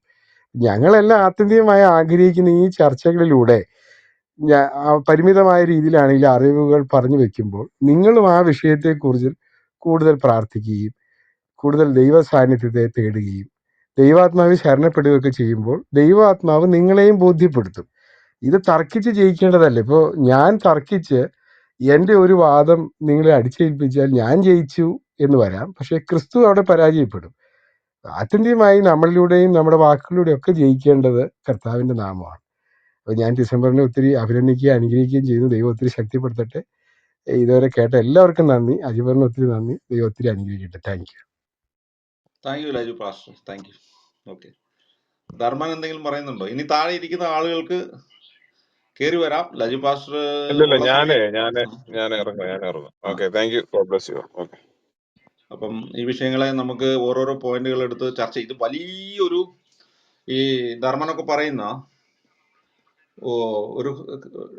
ഒരു കോർ പോയിന്റ് ആണ് എന്ന് പറയുന്നില്ലേ, ഇതിന് വലിയ മാനങ്ങളുണ്ട്. എക്സ്ട്രീം ലെവലിൽ തിയോളജിക്കൽ മാനങ്ങളുള്ള ഒരു കാര്യമാണ്. കാരണം പുതിയ നിയമ വിശ്വാസിയുടെ രക്ഷയെ പോലും കണക്ട് ചെയ്യാൻ പറ്റുന്ന തിയോളജിക്കൽ മാനങ്ങൾ കിടക്കുന്ന ഒരു വിഷയമാണ്. അതുകൊണ്ട് അത് അത്ര സൂപ്പർഫിഷ്യൽ ആണ് എന്ന് നിങ്ങൾ ചിന്തിക്കരുത്. ഇതിന്റെ ആഴങ്ങളിലേക്ക് നമ്മൾ ചർച്ച പോയി കഴിഞ്ഞാൽ മറിയത്തിന്റെ വിശുദ്ധിയും നമ്മുടെ വിശുദ്ധിയും ഒക്കെ കണക്റ്റഡ് ആവും. അപ്പം ഞങ്ങൾ കത്തോലിക്ക സഭ എന്താ പറയുന്നത്? ക്രിസ്തുവിന്റെ ക്രൂശുമരണത്തിന്റെ യോഗ്യതയാൽ പരിശുദ്ധ കന്യാമറിയത്തെ ദൈവം ജന്മപാപമില്ലാത്തവളാക്കി മാറ്റി. അപ്പൊ അത് മാറ്റിയില്ലായിരുന്നെങ്കിൽ പരിശുദ്ധ കന്യാമറിയം ജന്മപാപമുള്ളവളായി വരും. അപ്പം ഒരു പുതിയ നിയമ വിശ്വാസി ബാപ്റ്റിസം സ്വീകരിക്കുമ്പോൾ സംഭവിക്കുന്ന ഒന്നാണത്. ഇപ്പൊ യേശയ്യാ പ്രവാചകനെ ദൈവം ജന്മപാപം ഇല്ലാത്തവനായി പൂർണ്ണ പാപക്ഷമ നൽകിയപ്പോൾ അത് എവിടുന്ന് വന്നു? അവിടെ ഉപയോഗിച്ചിരിക്കുന്നത് ബലിപീഠത്തിൽ നിന്ന് കനലെടുത്തു എന്നാ പറയുന്നത്. ഏത് ബലിപീഠം? യഹോവയുടെ സന്നിധിയിൽ, യഹോവയുടെ ദർശനം ലഭിക്കുന്ന സമയത്ത് യഹോവയുടെ സന്നിധിയിൽ ഒരു ബലിപീഠം ഉണ്ടോ? ആ ബലിപീഠം പുതിയ നിയമത്തിൽ 2000 വർഷം മുമ്പ് കാൽവരിയിൽ നടന്ന ബലിപീഠമാണ്, ദൈവപുത്രന്റെ ബലിപീഠമാണ്. അപ്പൊ ഇതിനൊക്കെ വലിയ തിയോളജിക്കൽ മാനങ്ങളുണ്ട്. അപ്പൊ നമുക്ക് സാധിക്കുമ്പോൾ നല്ല നല്ല ഷാജി പാസ്റ്ററിനെ പോലെയൊക്കെ നല്ല അവരുടെ വിശ്വാസത്തിൽ നല്ല ആഴം വ്യാപ്തിയുമുള്ള വ്യക്തികളൊക്കെ ആയിട്ട് നമ്മൾ കൂടുതൽ ചർച്ച ചെയ്യും. നിങ്ങൾക്ക് അമാന്യമായ രീതിയിൽ ചർച്ച ചെയ്യാൻ തയ്യാറുള്ള ആളുകൾക്കും ഫ്യൂച്ചറിൽ വരാം. അപ്പം ആരെങ്കിലുമൊക്കെ താല്പര്യമുള്ളവർ മുകളിൽ കയറി വരിക, നിങ്ങൾ ചർച്ച ചെയ്യുക. ഈ റൂം എനിക്ക് ഒരു പരിധിവരെ എൻഡ് ചെയ്യാനാണ് താല്പര്യം, വേറെ ഒന്നും കൊണ്ടല്ല. ഈ റൂം വീണ്ടും നിങ്ങൾക്ക് കേൾക്കാനും നമുക്ക് ഫ്യൂച്ചർ ആളുകൾക്ക് ഉപകാരപ്രദമാകാൻ വേണ്ടി ഇതിൻ്റെ ഈ ലാജി പാസ്റ്റർ വന്ന സമയം തൊട്ട് പോയ സമയം വരെയുള്ള പാർട്ട് കട്ട് ചെയ്ത് ഞാൻ യൂട്യൂബിൽ അപ്ലോഡ് ചെയ്യും. എഡിറ്റ് ചെയ്യത്തില്ല, അതേപടി അപ്ലോഡ് ചെയ്യും. അപ്പം നിങ്ങൾക്ക് ആർക്കെങ്കിലും ലൈജ് പാസ്റ്റർ സംസാരിച്ചതോ ഞാൻ സംസാരിച്ചതോ ഒക്കെ കേൾക്കാൻ താല്പര്യം ഉണ്ടെങ്കിൽ നിങ്ങൾക്ക് പോയി കേൾക്കാം. അപ്പം ലൈജ് പാസ്റ്റർ നല്ല നല്ല പോയിന്റുകളൊക്കെ വെച്ചിട്ടുണ്ട്, അത് നിങ്ങൾക്ക് കേൾക്കാം. എൻ്റെ കൗണ്ടർ നിങ്ങൾക്ക് കേൾക്കാം. അത്ര എനിക്ക് പറയാനുള്ളൂ. Thank you. അപ്പം ആരെങ്കിലും വരുവാണെങ്കിൽ കൈറോ ഉണ്ടെങ്കിൽ എടുക്കുക. കൈറോയ്ക്ക് എന്തെങ്കിലും പറയാം. ഞാൻ എന്താണെന്നറിയോ, ആ സമയത്ത് വ്യക്തികളെ മുകളിലോട്ട് കയറ്റാതിരുന്നത്, നമ്മളൊരു വിഷയം ചർച്ച ചെയ്തുകൊണ്ടിരിക്കുമ്പോൾ ഒരുവിധ അറിവുള്ള ആളുകളാണെങ്കിൽ 2 പേര് ചർച്ച ചെയ്യുമ്പോൾ അതിന് കുറച്ചും കൂടെ ക്ലാരിറ്റിയോടെ ആളുകൾക്ക് മനസ്സിലാകും. ലൈജു പാസ്റ്റർ പറയുന്നത് ഞാൻ പറയുന്നത് അങ്ങോട്ടും ഇങ്ങോട്ടും മനസ്സിലാവും. ഒരു ഹൈ ലെവൽ സ്റ്റാൻഡേർഡ് ഉള്ള 2, 3, 4 പേരാണെങ്കിൽ അത് ഒരു നന്നായിട്ട് സഹകരിച്ച് സംസാരിക്കാൻ പറ്റും. പക്ഷെ നമ്മൾ ഈ താഴെ നിന്ന് വരുന്ന ആളുകൾ ഏത് തരത്തിലുള്ള ആളുകളാണ്, അവർ മോശപ്പെട്ടതുകൊണ്ടല്ല, നമ്മൾ ഒരു ചിന്താധാരയിലൂടെ ക്വസ്റ്റ്യനുകൾ പോകുമ്പോൾ ചിലപ്പോൾ അത് പിടികിട്ടാത്ത ആളുകൾ അതിൽ നിന്ന് വ്യത്യസ്തമായ ഒരു ചോദ്യം ചോദിക്കും. അപ്പം പിന്നെ ആ ചർച്ച ആ വഴിയിലേക്ക് പോകും. അപ്പോൾ ഒരു കറക്റ്റായ ഒരു പോയിന്റിൽ അതങ്ങ് മുന്നോട്ട് പോകത്തില്ല. അതുകൊണ്ടാണ് ഞാൻ നിങ്ങളെ എടുക്കാതിരുന്നത്. അതിന്റെ അർത്ഥം നിങ്ങൾ എന്നേക്കാൾ നല്ലപോലെ ഇപ്പൊ കത്തോലിക്കരായ മാത്യു MD ഉണ്ട്, പലരും ഉണ്ട്. ചിലപ്പോൾ എന്നേക്കാളും എഫക്റ്റീവായിട്ട് ലൈജു പാസ്റ്ററിനോട് ആശയങ്ങൾ കൗണ്ടർ ചെയ്യാനൊക്കെ പറ്റുന്ന ആളായിരിക്കാം. പക്ഷെ ഞാനാണല്ലോ തുടങ്ങി വെച്ചത്, അതുകൊണ്ടാണ്. അടുത്ത തവണ ലൈജു പാസ്റ്ററൊക്കെ വരുവാണെങ്കിൽ നിങ്ങൾക്ക് ആർക്കെങ്കിലും ലൈജു പാസ്റ്ററിനോട് സംസാരിക്കണമെങ്കിൽ നിങ്ങൾക്ക് സംസാരിക്കാൻ ഞാൻ നിങ്ങൾക്ക് അവസരം. ഇപ്പൊ ധർമ്മൻ അവസരം കൊടുത്ത് വേറൊന്നും കൊണ്ടല്ല, ഈ വിഷയം ക്ലബ് ഹൗസിലേക്ക് ഒരു ചർച്ചയായി കൊണ്ടുവന്ന ധർമ്മനാണ്. അതിനുവേണ്ടി ഒത്തിരി വില കൊടുത്തൊരു വ്യക്തിയാണ്. ഇപ്പോഴും വില കൊടുത്തുകൊണ്ടിരിക്കുകയാണ്. ഇപ്പോഴും റൂമുകളിട്ട് കൂട്ടത്തോടെ ആക്രമിച്ചിട്ടുണ്ട്. ഒരു മാന്യമായി ഇപ്പൊ നമ്മൾ നടത്തിയ പോലെ ഒരു ചർച്ചയെ ധർമ്മനുമായിട്ട് നടത്താൻ ഇവർക്ക് സാധിക്കുന്നില്ല, ഇവരുടെ വലിയ ആളുകൾക്ക്. എങ്ങനെ ഇപ്പം ഒരു ഇതിനെക്കുറിച്ചൊന്നും വലിയ അറിവില്ലാത്ത ആളുകൾ വേണമെങ്കിൽ വന്ന് ചിലപ്പം അതും ഇതൊക്കെ പറഞ്ഞു വരാം. അതുകൊണ്ട് കാര്യമില്ലല്ലോ.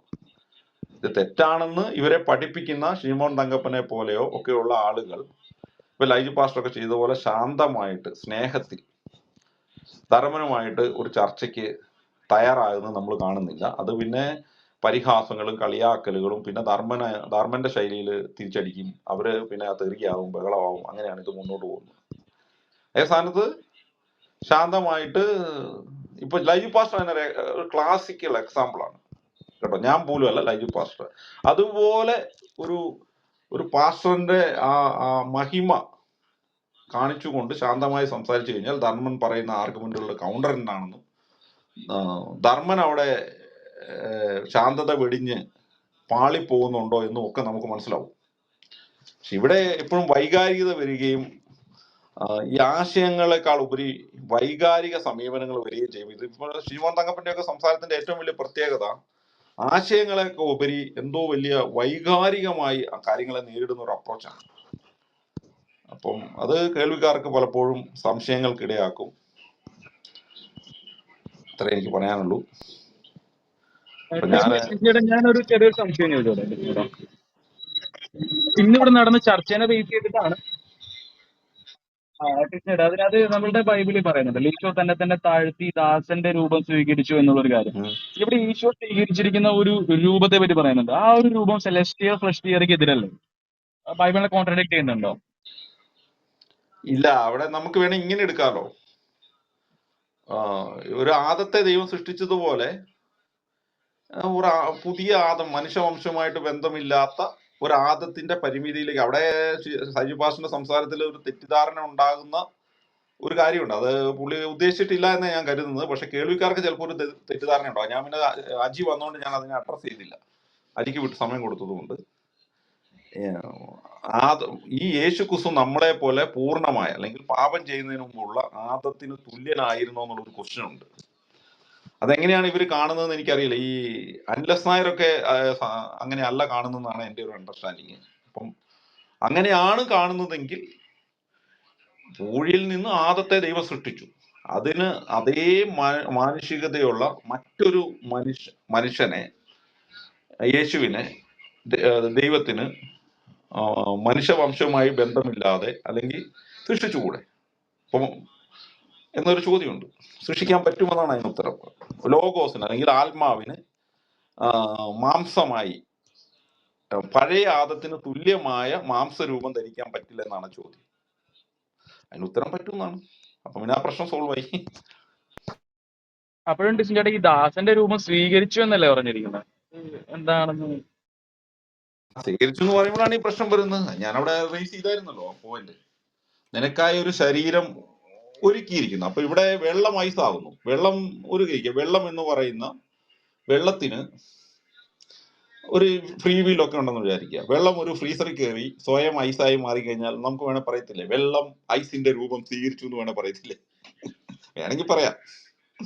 പക്ഷെ അവിടെ നിനക്കായി ഒരു ശരീരം ഒരുക്കിയിരിക്കുന്ന വചനത്തെ ഇവർ കൗണ്ടർ ചെയ്യാൻ പറ്റില്ല. കാരണം അത് ഒരുക്കുന്നത് എന്താണ്? പുറത്തല്ലേ, സ്വയം മാറുമല്ലോ ചെയ്യുന്നത്.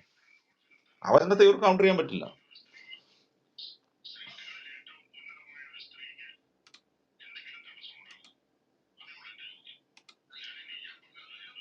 അപ്പം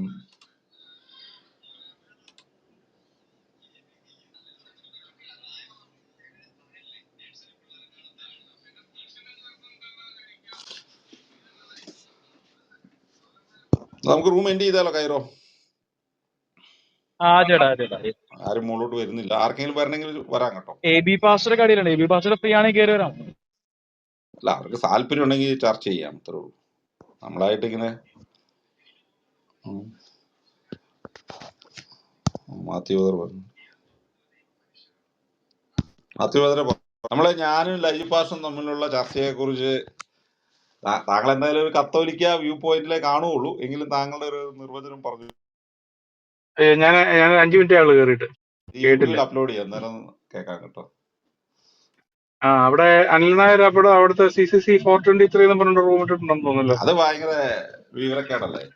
കാരണം CCC 423 ഞാനിവിടെ വായിച്ചു കേൾപ്പിച്ചായിരുന്നു. ഒന്നും കൂടെ വായിച്ചു കേൾപ്പിച്ചേക്കാം. അതിനകത്ത് യേശു ക്രിസ്തു ഇറങ്ങി വന്ന കാര്യം പറയുന്നു എന്നുള്ളതിലുള്ളൂ, അല്ലാതെ സ്ത്രീയിൽ നിന്ന് നല്ല ജാത എന്നൊന്നും പറയുന്നില്ലല്ലോ. ഒന്നും പറയുന്നില്ല എന്ന് മാത്രമല്ല, അതിന്റെ ആ സീക്വൻസ് നിങ്ങൾ വായിച്ചാൽ മതി. ഞാനത് വായിച്ചു കേൾപ്പിക്കാം. ചുമ്മാ ഇങ്ങനെ ഈ പണ്ട് ഇന്നലെ IPCയുടെ ക്രീഡ് കൊണ്ടതിന് ബദൽ കൊണ്ടെന്നല്ല ഇങ്ങനെ പറയുന്നത്. പിലാത്തോസിന്റെ കാലത്ത് ജെറുസലേമിൽ ക്രൂശനായ യേശു മരിച്ചു. ദൈവത്തിന്റെ മനുഷ്യനായി തീർന്ന നിത്യപുത്രനാണ് അവിടുന്ന്. ദൈവത്തിൽ നിന്ന് വന്നു, സ്വർഗത്തിൽ നിന്ന് ഇറങ്ങി ശരീരം ധരിച്ചു. സ്വർഗത്തിൽ നിന്ന് ഇറങ്ങി, ഇപ്പൊ സ്വർഗത്തിൽ ശരീരമില്ല, സ്വർഗത്തിൽ നിന്ന് ഇറങ്ങിയിട്ട് ശരീരം ധരിച്ചു എന്നാ പറയുന്നത്. ശരീരമായി മാറി എന്നല്ലോടെ പറയുന്നത്. അപ്പം നമ്മളൊരു ഷർട്ട് എടുത്ത് ഇടുക എന്ന് പറയുന്നത് നമ്മൾ ഷർട്ടായി മാറി എന്ന് പറയുന്നത് തമ്മിൽ അർത്ഥവ്യത്യാസമില്ലേ? അപ്പം അത് ചുമ്മാ അവരുടെ ആ ഒരു നിലവാരം നമുക്കറിയാലോ. അല്ല, ഈ ഡിസംബർ ഇവര് ഭയങ്കര രഹസ്യം കണ്ടുപിടിച്ച പോലല്ലേ പറയുന്നത്. ഇത് നമ്മുടെ വിശ്വാസ പ്രമാണത്തിൽ തന്നെ ഉള്ളതല്ലേ. സത്യത്തിനുള്ള സത്യം അവിടെ നിന്ന് നമുക്ക് വേണ്ടി നമുക്ക് വേണ്ടിയും നമ്മുടെ രക്ഷയ്ക്ക് വേണ്ടിയും അവിടുന്ന് സ്വർഗത്തിൽ നിന്ന് ഇറങ്ങി പരിശുദ്ധാത്മാവിനാൽ കന്യാമരത്തിൽ നിന്ന് ശരീരം സ്വീകരിച്ച് മനുഷ്യനായി പിറന്നു. അതുള്ളതല്ലേ? അത് പരസ്യമായിട്ട് നമ്മളെല്ലാം പറയുന്നതല്ലേ? അതിപ്പോ ഇവരെന്തോ ഭയങ്കര എന്നാ, ഇത് കണ്ടുപിടിച്ചൊന്നും പറഞ്ഞ ഒരു ഇല്ലല്ല, സംഭവം ഇത് ഒന്നുമല്ലല്ലോ. ഇത് പറയുമ്പം CCC വചന മാംസമായി എന്തിനെന്നൊരു ചോദ്യമുണ്ട് 456 നിക്ക കോൺസ്റ്റന്റിനോപ്പിൾ വിശ്വാസ പ്രമാണത്തിലൂടെ ഇങ്ങനെ ഏറ്റു പറഞ്ഞുകൊണ്ട് നമ്മൾ മറുപടി പറഞ്ഞു, മനുഷ്യരായ നമുക്ക് വേണ്ടി നമ്മുടെ രക്ഷയ്ക്ക് വേണ്ടിയും അവിടുന്ന് സ്വർഗത്തിൽ നിന്നിറങ്ങി പരിശുദ്ധാത്മാവിനാൽ കന്യാമറിയത്തിൽ നിന്നും ശരീരം സ്വീകരിച്ച് മനുഷ്യനായി തീർന്നു. ആ അന്ന് കൃത്യമായി 456 കൃത്യമായി പറഞ്ഞു. പറയുന്നുണ്ട്. ഇനി അതല്ല, അല്ല അല്ല അങ്ങനെ പറയുന്നുണ്ട്. ഈ നമ്മള് സ്വർഗത്തിൽ നിന്ന് ഇറങ്ങി എന്നുള്ള കാര്യം നമ്മൾ രഹസ്യമായിട്ട് വെച്ചിരിക്കുന്ന കാര്യമൊന്നുമില്ല, ഇവരായിട്ട് കണ്ടുപിടിച്ച പോലെ. ഇതിന്റെ വ്യാഖ്യാനം 488 വരുന്നുണ്ട്. ദൈവം തന്റെ പുത്രനെ അയച്ചു, എന്നാൽ അവൻ ഒരു ശരീരം തയ്യാറാക്കാൻ ഒരു സൃഷ്ടിയുടെ സ്വതന്ത്രമായ സഹകരണം വേണമെന്ന് തീരുമാനിച്ചു. എന്താണ് ശരീരം തയ്യാറാക്കാൻ? അപ്പം പരിശുദ്ധ കന്യാമറിയത്തിൽ നിന്നാണ് ശരീരം സ്വീകരിച്ചതെന്ന് ഉള്ള വ്യക്തമായ സൂചനയാണിത്. അപ്പൊ ഇതൊക്കെ വളരെ കൃത്യമായിട്ട് എഴുതി വെച്ചിട്ടുണ്ട്. എന്നിട്ട് ചുമ്മാ അത് അതുപോലെ ട്രെൻഡിലൊക്കെ കൃത്യമായിട്ട് പറയുന്നുണ്ട്, യേശുക്രിസ്തുവിന്റെ ശരീരം രൂപപ്പെട്ട മാതാവിൽ നിന്നാണെന്ന് തന്നെ അങ്ങനെ തന്നെ എഴുതിയിട്ടുണ്ട്. ഇനി എന്നെ നമ്മുടെ കുർബാനയ്ക്കകത്ത് ചൊല്ലുന്നുണ്ടല്ലോ, അവിടുന്ന് തന്നെ ശൂന്യനാക്കി ദാസന്റെ രൂപം സ്വീകരിച്ച് വിവേകവും ബുദ്ധിയുമുള്ള അമർത്യമായ ആത്മാവോടും മർത്യമായ ശരീരത്തോടും കൂടെ പരിപൂർണ മനുഷ്യനായ സ്ത്രീയിൽ നിന്ന് ജാതനായി. അപ്പൊ സ്വർഗത്തിൽ നിന്ന് വന്ന കാര്യം പറയുന്നുണ്ട്, ശൂന്യനാക്കിയ കാര്യം പറയുന്നുണ്ട്, ദാസന്റെ രൂപം സ്വീകരിച്ച കാര്യം പറയുന്നുണ്ട്, സ്ത്രീയിൽ നിന്ന് യാതനായ കാര്യം പറയുന്നുണ്ട്. ഇതെല്ലാം ഉള്ളത് ഇപ്പൊ ഉമ്മാരാണ്ട് പുതുതായിട്ട് കണ്ടുപിടിച്ച് കൊണ്ടുവന്ന കാര്യമൊന്നുമില്ല.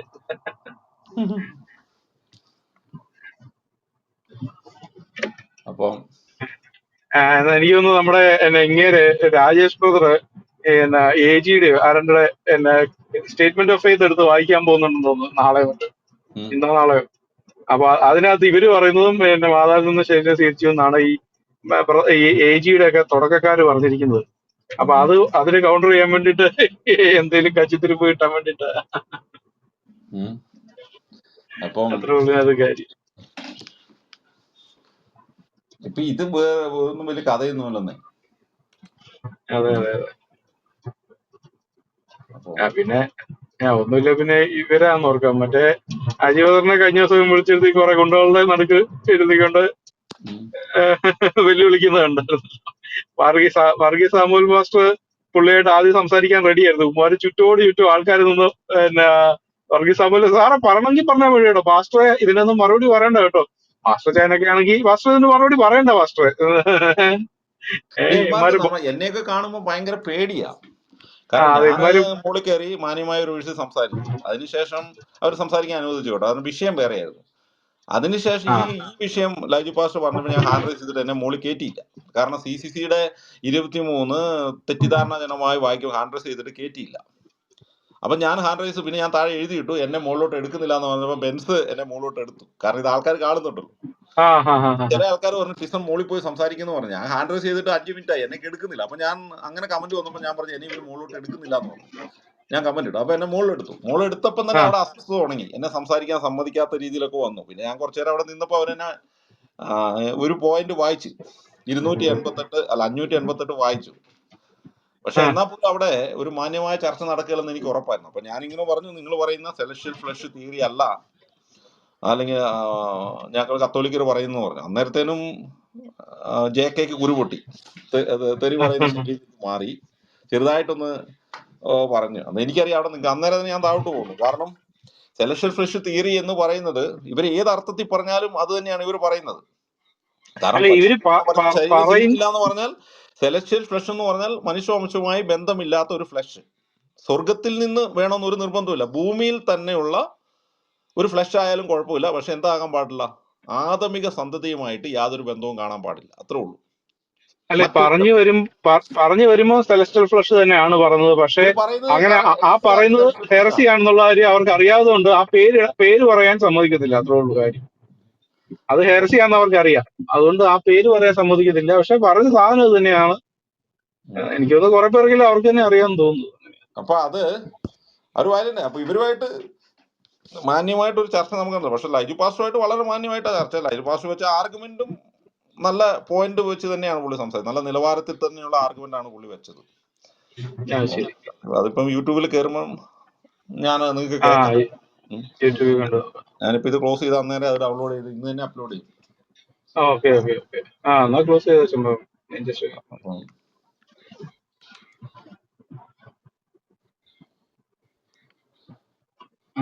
ഓക്കെ എന്നാ ശരി എന്നാ. ഓക്കെ എന്നാ പറയാം, നമുക്ക് ക്ലോസ് ചെയ്യാം. ഓക്കെ എന്നാലേ. ഇപ്പൊ സർവശക്തനായ ദൈവം നമ്മളെല്ലാം അനുഗ്രഹിക്കട്ടെ.